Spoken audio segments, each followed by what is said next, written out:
Big thank you to Mr. Sainuddin and his entire team for the fact that നമ്മളൊരു Hotpack പോലൊരു company നമ്മൾ first day ഉറക്കം പോലും കളഞ്ഞിട്ട് നമ്മൾ നേരെ വന്ന് വിസിറ്റ് ചെയ്ത ഹോട്ട് പാക്ക് ആയിരുന്നു.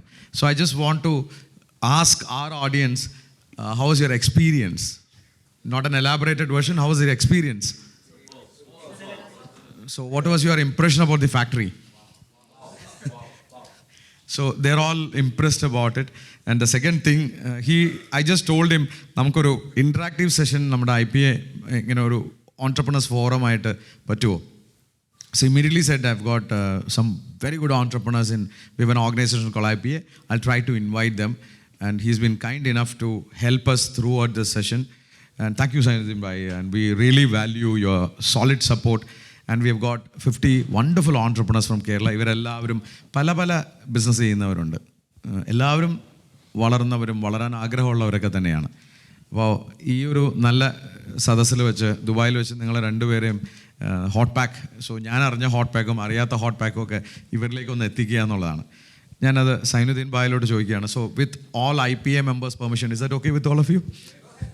Thank you. Thank you so much. Zainudheen bhai, നിങ്ങളുടെ ശരിക്കുള്ള നാട് എവിടെയാണ്? നിങ്ങൾ നാട്ടിൽ തൃശ്ശൂർ കയ്പമംഗലം ചന്ദ്രാപ്പിനി എന്ന് പറയും, ചാമക്കാല പ്രോപ്പർ പറയുകയാണെങ്കിൽ.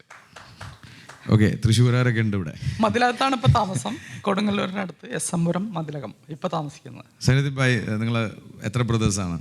ഞങ്ങൾ 3 ബ്രദേഴ്സാണ്, ഒരു സിസ്റ്ററാണ്. മൂത്ത ആളാണ് ജബ്ബാർ ഭായ്. മൂത്ത ആള് ജബ്ബാർ ഭായ്. 90-ലാണ് ജബ്ബാർ ഭായ് ദുബായിലേക്ക് വരുന്നത്. ഞാൻ ഇവിടെ എങ്ങനെയാണ് ദുബായിലേക്ക് ആരാ വന്നത്? ഞങ്ങളുടെ ഫാദർ ഞങ്ങൾക്ക് 3 വയസ്സുള്ളപ്പോൾ, എനിക്ക് 3 വയസ്സുള്ളപ്പോൾ ഫാദർ മരിച്ചു. ഫാദർ ഇവിടെ ഗൾഫിലായിരുന്നു. 75-ൽ ഒരു ഷിപ്പ് ആക്സിഡൻറ്റിലാണ് മരിച്ചത്. ഷിപ്പിലായിരുന്നു ജോലി. അപ്പോൾ ബ്രദറിന് 5 വയസ്സ്, എനിക്ക് 3 വയസ്സ്, എൻ്റെ ഇളയ ബ്രദറിന് ഒരു വയസ്സ്. ആ സമയത്താണ് മരിക്കുന്നത്. അപ്പോൾ ബ്രദറാണ് പിന്നെ എഡ്യൂക്കേഷൻ കഴിഞ്ഞിട്ട്, അതായത് ജാസറിൻ്റെ ഫാദർ പ്രീ ഡിഗ്രി കഴിഞ്ഞു. പിന്നെ പുള്ളി ഇങ്ങോട്ട് ഗൾഫിലേക്ക് പോരായിരുന്നു 90-ൽ. അത് കഴിഞ്ഞ് 95 വർഷം വർക്ക് ചെയ്തു പുറത്ത്. അതിനുശേഷം 95-ൽ ബിസിനസ് തുടങ്ങി. അങ്ങനെ ആ ബിസിനസ് ആദ്യം എന്തായിരുന്നു ചെയ്തുകൊണ്ടിരുന്നത് ജബ്ബാർ ഭായും? ജബ്ബാർ ഭായ് ഇവിടെ വന്നിട്ട് ഫസ്റ്റ് ഫുഡ് സ്റ്റഫ് ഹോൾസെയിലിൽ വർക്ക് ചെയ്യായിരുന്നു. അക്കൗണ്ടൻ്റായിട്ട് വർക്ക് ചെയ്തിരുന്നു. പിന്നെ എക്സ്പോർട്ട് ഇമ്പോർട്ട് അങ്ങനെയുള്ള കാര്യങ്ങൾ ചെയ്തിരുന്നു. സൈഡായിട്ട് സ്റ്റേഷനറി പ്രിൻറ്റിങ് അങ്ങനെ പല കാര്യങ്ങളും ചെയ്തിരുന്നു. പുള്ളി ഒരുപാട് കഷ്ടപ്പെട്ടിട്ടാണ് ഈ 5 വർഷം. എന്തായിരുന്നു കഷ്ടപ്പാട്? സാധനങ്ങളൊക്കെ കൊണ്ടുപോയി വിൽക്കാനൊക്കെ. 95-ൽ തുടങ്ങിയ സമയത്ത് ഞങ്ങൾ 2 പേരും ഒരു ഡ്രൈവറുമാണ് ഉണ്ടായിരുന്നത്. അപ്പോൾ ഒരു വണ്ടിയുണ്ട്. അപ്പോൾ ഏകദേശം കാലത്ത് 8 മണിക്ക് സ്റ്റാർട്ട് ചെയ്ത് കഴിഞ്ഞാൽ രാത്രി ഉച്ചയ്ക്ക് ഒരു 2-3 മണിക്കൂർ ബ്രേക്ക് ഉണ്ടാവും. അത് കഴിഞ്ഞാൽ രാത്രി 2 മണി വരെ അന്ന് വർക്ക് ചെയ്യുമായിരുന്നു തുടക്കത്തിൽ. കാരണം 3 പേരെ കടകളിൽ കൊണ്ടുപോയിട്ട് സാധനങ്ങൾ കൊടുക്കുമായിരുന്നു. അതെ, പാക്കേജിങ് പ്രോഡക്ട്സ്. അങ്ങനെയാണ് തുടക്കം. അതാണ് തുടക്കം. ട്രേഡിംഗ് ആയിരുന്നു. അന്നതൊരു വലിയ വരുമാനം ഉണ്ടാക്കാൻ സാധിക്കുമായിരുന്നു അത് വെച്ചിട്ട്? അന്ന് ചെറിയൊരു ഇൻവെസ്റ്റ്മെൻറ്റിലാണ്. അന്ന് ഇത്ര എക്സ്പെൻസീവ് ആയിരുന്നില്ല ദുബായ്. മറ്റേ ഷോപ്പിൻ്റെ റെൻ്റ് ആണെങ്കിൽ 1000 dirhams ഒക്കെ അന്ന് മന്ത്ലി വന്നിരുന്നുള്ളൂ ആ കാലത്ത്. മറ്റുള്ള അതർ എക്സ്പെൻസസ് ഒക്കെ കുറവായിരുന്നു. അപ്പോൾ അതുകൊണ്ട് തന്നെ ഇൻവെസ്റ്റ്മെൻറ്റ് കാര്യമായിട്ടുണ്ടായിരുന്നില്ല. പക്ഷേ ഓപ്പർച്യൂണിറ്റി ഉണ്ടായിരുന്നു. കാരണം ദുബായ് ഗ്രോ ചെയ്യുന്ന സമയമായിരുന്നു.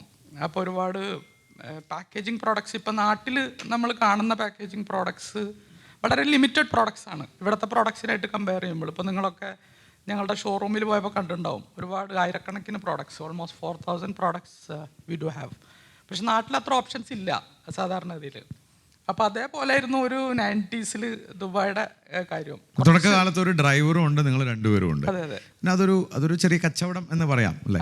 അവിടെ നിന്നൊക്കെ ഒരു വളർച്ച ഉണ്ടാവണം എന്ന് ചിന്തിച്ചത് എപ്പോഴാണ്? ഏത് സ്റ്റേജിലാണ് അങ്ങനെ ഒരു ട്രാൻസ്ഫോർമേഷൻ ആണ്? 95-ൽ നമ്മൾ ലോക്കലി വാങ്ങിച്ചു വെക്കുന്നൊരു രീതിയായിരുന്നു ഉണ്ടായിരുന്നത്. അത് കഴിഞ്ഞ് ഒരു 2 വർഷം കഴിഞ്ഞപ്പോൾ നമുക്ക് തോന്നി നമ്മൾ ലോക്കലി നമുക്ക് വാങ്ങിച്ചു വെക്കുന്നതിനെക്കാട്ടിലും കൂടുതൽ പ്രോഫിറ്റബിൾ ആവുക നമ്മൾ പുറത്തുനിന്ന് ഇമ്പോർട്ട് ചെയ്തിട്ട് ചെയ്യുമ്പോൾ. അപ്പോൾ അങ്ങനെയാണ് ചൈനയിൽ എക്സിബിഷന് പോകുന്നത് 98-ൽ. അപ്പോൾ അവിടെ ഒരുപാട് സപ്ലൈസിനെ കണ്ടെത്തി.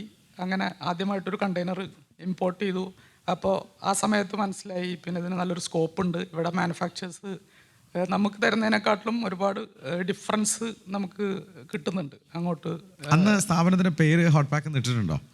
ഏകദേശം ഹോട്ട് പാക്ക് തന്നെയാണ് അന്ന്. പിന്നെ നമ്മളൊരു ബ്രാൻഡ് പാക്കേജിങ്ങായിട്ട് ബന്ധപ്പെട്ടതായതുകൊണ്ട് ഹോട്ട് പാക്ക് എന്നുള്ളൊരു ബ്രാൻഡ് ഐഡന്റിഫൈ ചെയ്തിട്ടുണ്ടായിരുന്നു. അത് വിജയിച്ചോ? ചൈനീസ് പ്രോഡക്ട്സ് കൊണ്ടുവന്നിട്ട് കൊടുക്കുക? അതെ, അത് നല്ലൊരു മൂവായിരുന്നു. കാരണം ലോക്കൽ മാനുഫാക്ചേഴ്സിൻ്റെ അടുത്തുനിന്ന് വാങ്ങിക്കുന്നേക്കാളും 20-25% കുറവിന് നമുക്ക് അവിടുന്ന് വാങ്ങിക്കാൻ പറ്റി. അപ്പോൾ മാനുഫാക്ചേഴ്സ് വിൽക്കുന്ന അതേ വിലക്കോ അല്ലെങ്കിൽ അതിനേക്കാളും കുറച്ചോ നമുക്ക് മാർക്കറ്റിൽ ചെയ്യാൻ പറ്റിയിട്ടുണ്ടായിരുന്നു. അപ്പോൾ ഈ തുടക്കകാലത്ത് നമ്മൾ ആ ഒരു കടകളിലൊക്കെ പോയി വിൽക്കുമ്പോൾ അവർ അക്സെപ്റ്റ് ചെയ്തിരുന്നോ? ആ സമയത്ത് എല്ലാ ദിവസവും പോയി ഓർഡർ എടുക്കും. ഓർഡർ പുസ്തകത്തിൽ എഴുതി കൊണ്ടുവന്നു. പിറ്റേ ദിവസം നമ്മൾ തന്നെ വണ്ടി എടുത്ത് ഡ്രൈവ് ചെയ്ത് കൊണ്ടു കൊടുക്കും. പിന്നെ അതിൻ്റെ കളക്ഷന് വേണ്ടി വീണ്ടും വൈകിട്ട് പോകും. അപ്പോൾ കസ്റ്റമറായിട്ടൊരു റിലേഷൻ ബിൽഡ് ചെയ്തിട്ടുണ്ടായിരുന്നു. എല്ലാ ദിവസവും നമ്മളിങ്ങനെ അവരെ കാണുകയാണ്. പിന്നെ എപ്പോഴും അവിടെ എല്ലാ ദിവസവും നമ്മൾ പോകുമ്പോൾ അവർ ഓർഡർ തരേണ്ട ആവശ്യമില്ല. നമ്മൾ തന്നെ പറയുകയാണ് ഈ സാധനം ഇവിടെ കുറവാണ്, ഈ സാധനം ഇവിടെ കുറവാണ്. അങ്ങനെ ഓരോ ദിവസവും നമ്മൾ അവരായിട്ടുള്ള ആ ഒരു ഇമോഷണൽ ബോണ്ടിങ് ഉണ്ടായിരുന്നത് കൊണ്ട് കസ്റ്റമർ മിസ് ചെയ്യുന്നുണ്ടായിരുന്നില്ല. എപ്പോഴും ആ ഒരു റിലേഷൻ മെയിൻറ്റെയിൻ ചെയ്തിരുന്നു. പിന്നെ കസ്റ്റമറെ പുതിയ പുതിയ പ്രോഡക്റ്റ് ഇൻട്രൊഡ്യൂസ് ചെയ്യാനായിട്ടും എളുപ്പമായിരുന്നു. അന്ന് ചൈനീസ് പ്രോഡക്റ്റ് എന്ന് പറയുമ്പോൾ എന്ത് സാധനങ്ങളായിരുന്നു അന്ന് കൊണ്ടുവന്നിരുന്നത്? ആ സമയത്ത് ഇവിടെയുള്ള അതേ പ്രോഡക്ട്സ് തന്നെ. ചൈന ഒരു ഇൻഡസ്ട്രിയൽ ബൂം 90s ചെയ്യുന്ന സമയമാണ്. അപ്പോൾ ആ സമയത്ത് ഇവിടെയുള്ള പ്രോഡക്ട്സിൻ്റെ സാമ്പിൾ നമ്മൾ അവിടെ എക്സിബിഷന് പോയപ്പോൾ കൊണ്ടുപോയി മാനുഫാക്ചേഴ്സിനെ ഐഡൻറ്റിഫൈ ചെയ്തിട്ട് അവരെ കൊണ്ട് അതേപോലത്തെ പ്രോഡക്റ്റ് ഉണ്ടാക്കിയിട്ട് കൊണ്ടുവരികയായിരുന്നു ചെയ്തത് ആദ്യം. പിന്നീട് അതെല്ലാം കപ്പുകൾ അതുപോലെ അതെ aluminium foils, aluminium containers, plastic products അങ്ങനെയുള്ള. അതിനുശേഷം പിന്നെ നമ്മൾ ട്രാവൽ ചെയ്യുന്ന സമയത്ത് അവിടെ പുതിയ പ്രോഡക്റ്റ് കാണുമ്പോൾ അത് കുറച്ച് നല്ലതാണെന്ന് തോന്നിയിട്ട് ആ പ്രോഡക്ട്സ് ഇവിടെ കൊണ്ടുവന്നിട്ട് അതിനെ മാർക്കറ്റ് ചെയ്തു. അപ്പോൾ കസ്റ്റമേഴ്സിന് കുറച്ചും കൂടെ പ്രോഡക്റ്റിൽ ഇന്നോവേഷൻ കണ്ടെത്താൻ പറ്റിയിരുന്നു. അങ്ങനെയാണ് ഒരു ബ്രാൻഡ് ബിൽഡ് ചെയ്തത്. അങ്ങനെ ഒരു ബ്രാൻഡായി. അപ്പോൾ ചൈനയിൽ നിന്ന് പിന്നെ റെഗുലറായിട്ട് വരാൻ തുടങ്ങിയോ? അതെ, ചൈനയിൽ നിന്ന് പിന്നെ നമുക്ക് ചൈനയിലാവുമ്പോൾ ഫുൾ അഡ്വാൻസ് ഒക്കെ കൊടുക്കേണ്ടി വരും. അപ്പോൾ അതിനുള്ളൊരു കാപ്പബിലിറ്റി ഒന്നും ഉണ്ടായിരുന്നില്ല. അപ്പോൾ ആദ്യം പിന്നെ കൺസോളിഡേഷൻ ചെയ്തിട്ടായിരുന്നു ആദ്യം കൊണ്ടുവന്നിരുന്നത്. ഒരു കണ്ടെയ്നറിൽ മിക്സ്ഡ് ആയിട്ട് അതിന് അവിടെ ഏജൻസ് ഉണ്ട്. അപ്പോൾ അവർക്ക് അതിനൊരു കമ്മീഷൻ ഉണ്ടാവും. അപ്പോൾ അവരടുത്ത് നമ്മൾ ഐഡൻറ്റിഫൈ ചെയ്തിട്ട് ഒരു 100 കാർട്ടൺ 50 കാർട്ടൺ അങ്ങനെ ആയിട്ട് ഐഡൻറ്റിഫൈ ചെയ്തിട്ടാണ്. പിന്നെ സെയിൽസ് കൂടിയപ്പോൾ നമ്മൾ ഓരോ കണ്ടെയ്നർ ഓരോ പ്രോഡക്ട്സ് ഡയറക്റ്റ് തന്നെ കൊണ്ടുവരാനുള്ള സംവിധാനങ്ങളുണ്ടായിരുന്നു. ആ സമയം കൊണ്ട് എത്ര എംപ്ലോയീസ് ആയപ്പോഴേക്കും? തുടക്കത്തിൽ 3 പേരായിരുന്നു. അത് ഒരു 2-3 വർഷം കൊണ്ട് അതിനൊരു 30 പേരായി എന്നാണ് ഞാൻ ഓർക്കുന്നത്. അത് 2005 300 പേരായിരുന്നു. 300 പേരായി. 30 പേരിൽ നിന്ന് 300 പേരായി. 2005 നമ്മൾ മാനുഫാക്ചറിങ് സ്റ്റാർട്ട് ചെയ്യുന്നത്. ഓക്കെ, അങ്ങനെ ഒരു സാഹചര്യം എങ്ങനെ വന്നത്? മാനുഫാക്ചറിങ് സ്റ്റാർട്ട് ചെയ്യുന്നത് നമ്മൾ കൊണ്ടുവരുന്ന സമയത്ത് അതിനൊരു മാർക്കറ്റ് ഉണ്ട്. അപ്പോൾ ഒരു മാസം തന്നെ നമ്മൾ ഒരുപാട് പ്രോഡക്ട്സ് 1000കണക്കിന് കാർട്ടൺസ് നമ്മൾ വിൽക്കുമ്പോൾ നമ്മൾ ആലോചിച്ചു why we should buy from them, we could make it easily here. അങ്ങനെയാണ്. അപ്പോൾ ഒരു ബാക്ക്വേർഡ് ഇൻ്റഗ്രേഷൻ ആയിട്ടാണ് മാനുഫാക്ചറിങ് സ്റ്റാർട്ട് ചെയ്തത്. അപ്പോഴും ചൈനയിൽ ഉണ്ടാക്കുന്നതിനേക്കാളും ചീപ്പായിട്ട് നമുക്ക് മിഡിൽ ഈസ്റ്റിൽ ലേബർ കോസ്റ്റ് കൂടുതലാണ്, അങ്ങനെ ഒരു ഇഷ്യൂ വരില്ലേ? അല്ല, അതിൽ പ്രധാനമായിട്ട് അവൈലബിലിറ്റി ആയിരുന്നു. കാരണം ഈ ഷിപ്പിംഗ് ചാലഞ്ചസ് ഇപ്പോൾ നമ്മളിപ്പോൾ ഫേസ് ചെയ്യുന്ന ഷിപ്പിംഗ് ചാലഞ്ചസ് എല്ലാ കാലത്തും ഉണ്ടായിട്ടുണ്ട്. അപ്പോൾ ആ സമയത്ത് ഡിലേയ്സ്, കസ്റ്റമർക്ക് പെട്ടെന്ന് സർവീസ് കൊടുക്കാൻ ഉള്ളൊരു വഴിയായിട്ടാണ് ഇവിടെ മാനുഫാക്ചർ ചെയ്തത്. ഇവിടെ മാനുഫാക്ചർ ചെയ്യുമ്പോൾ നമുക്ക് അതിൻ്റെ ലീഡ് ടൈം 1 വീക്ക് അല്ലെങ്കിൽ 10 days ഒക്കെ ആയിരുന്നു. അത് ചൈനയിൽ നിന്നാണെങ്കിൽ 90 days-ഉം 60 days ഒക്കെയാണ് മിനിമം എടുത്തിരുന്നത്. അപ്പോൾ സർവീസ് മാനുഫാക്ചറിങ് എവിടെയാണ് ആദ്യം തുടങ്ങിയത്? ഉമ്മുൽഖുവൈൻ എന്ന് പറയുന്ന സ്ഥലത്താണ്. ഉമ്മുൽഖുവൈൻ എന്ന് പറഞ്ഞാൽ ഇവിടെ 7 എമിറേറ്റ്സ് ആണുള്ളത്. അതിൽ ഉമ്മുൽഖുവൈൻ എന്ന് പറഞ്ഞാൽ കുറച്ച് പിന്നെ ഷാർജ, അജ്മാൻ, ഉമ്മുൽഖുവൈൻ, ഫുജൈറ അങ്ങനെയാണ്. അപ്പോൾ കുറച്ച് ചീപ്പർ ഓപ്ഷൻസ് അവിടെ ആയതുകൊണ്ട് അന്ന് അവിടെയാണ് തുടങ്ങിയത്. അന്ന് ഇൻവെസ്റ്റ്മെൻറ്റുകളൊക്കെ എവിടെ നിന്നാണ് കണ്ടെത്തിയപ്പോൾ?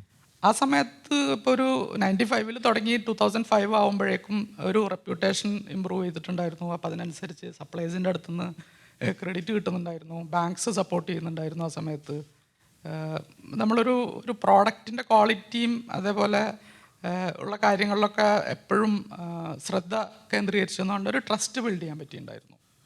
അതുകൊണ്ട് തന്നെ നല്ലൊരു ഗ്രാജുവലായിട്ട് നല്ലൊരു ഗ്രോത്തും ഉണ്ടായിരുന്നു ആ സമയത്ത്. അത് 2005-ലാണ്.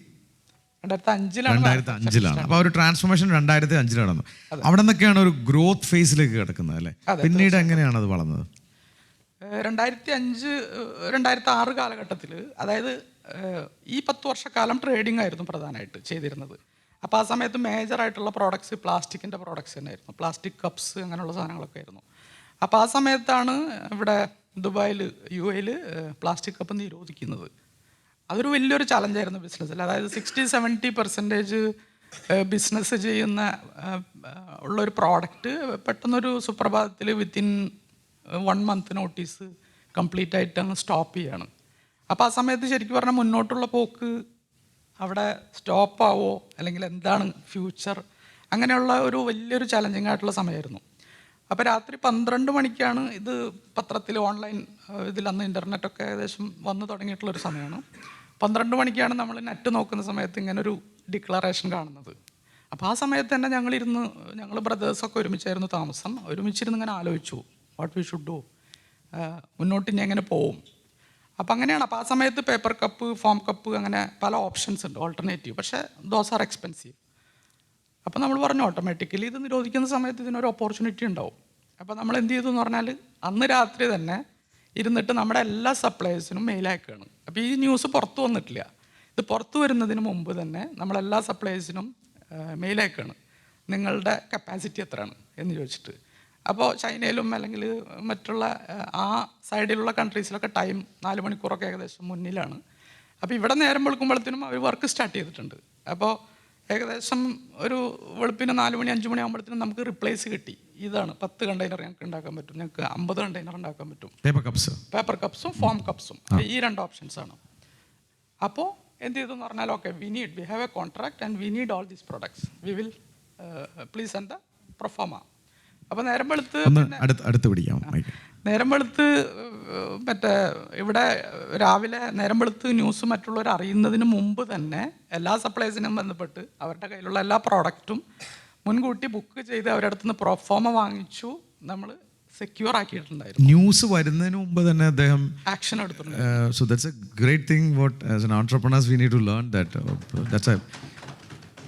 അപ്പോൾ അതൊരു ടേണിംഗ് പോയിന്റ് ആയിരുന്നു ശരിക്കും പറഞ്ഞാൽ. കാരണം വലിയൊരു ചലഞ്ച് മുന്നിലേക്ക് വഴി അടഞ്ഞ് ഇരിക്കുന്നൊരവസ്ഥയിൽ അതൊരു ഓപ്പർച്യൂണിറ്റി ആക്കി എടുത്തിട്ട് അത് 10x ആക്കിയിട്ട് ഗ്രോ ചെയ്യാനായിട്ടുള്ളൊരു വലിയൊരു. അത് ക്ലിക്കായോ ആ പ്രോഡക്റ്റ് ആ സമയത്ത്? തീർച്ചയായിട്ടും ആ സമയത്ത് വേറെ ആരുടെ കയ്യിലും പ്രോഡക്റ്റ് സ്റ്റോക്ക് ഇല്ല, ആരുടെ അടുത്തും സ്റ്റോക്ക് ഇല്ല, നമ്മുടെ അടുത്ത് മാത്രമേ ഉള്ളൂ. But it was A risk also. There was A risk. അതായത് ആ സമയത്ത് വലിയൊരു പൈസയുടെ റിക്വയർമെൻ്റ് ഉണ്ട്. പക്ഷേ നമ്മൾ സപ്ലൈസിനായിട്ട് നല്ലൊരു റിലേഷൻ ആയതുകൊണ്ട് ചെറിയൊരു അഡ്വാൻസിൽ നമുക്കത് സെക്യൂർ ചെയ്യാൻ പറ്റി, ഓർഡർ സെക്യൂർ ചെയ്യാൻ പറ്റി. പിന്നെ നമ്മൾ ഈ പ്രോഡക്റ്റ് നമ്മളുടെ കയ്യിൽ വരുന്നതിനെ ബേസ് ചെയ്തിട്ട് നമ്മൾ കസ്റ്റമറുടെ അടുത്ത് നിന്ന് അഡ്വാൻസ് ഒക്കെ വാങ്ങിച്ചിട്ട് നമ്മൾ പേയ്മെൻറ്റ് അയച്ചു. അപ്പോൾ അത് വലിയൊരു ഓപ്പർച്യൂണിറ്റി ആയിരുന്നു. അവിടെ നിന്നാണോ പിന്നീടുള്ള ഗ്രോത്ത്? അങ്ങനല്ല, അങ്ങനെ അതൊരു സിംഗിൾ ഒക്കേഷനാണ്. അങ്ങനെ ഒരുപാട് ഒക്കേഷൻസ് ഉണ്ടായിട്ടുണ്ട്. പല പ്രോഡക്ട്സിലും പല തരത്തിലുള്ള ചാലഞ്ചസുകൾ ഈ കാലഘട്ടത്തിൽ വന്നിട്ടുണ്ട്. അപ്പോൾ നമ്മളുടെ ഒരു സ്ട്രെങ്ത് എന്താണ് ഞങ്ങളെപ്പോഴും പറയുന്നതെന്ന് വെച്ചാൽ തീരുമാനങ്ങൾ പെട്ടെന്ന് എടുക്കുക. നമ്മളതിനെക്കുറിച്ച് ഒരുപാട് സ്റ്റഡി ചെയ്ത് വരുമ്പോഴേക്കും നമ്മുടെ ഓപ്പർച്യൂണിറ്റി ചിലപ്പോൾ നഷ്ടപ്പെട്ടിട്ടുണ്ടാവും.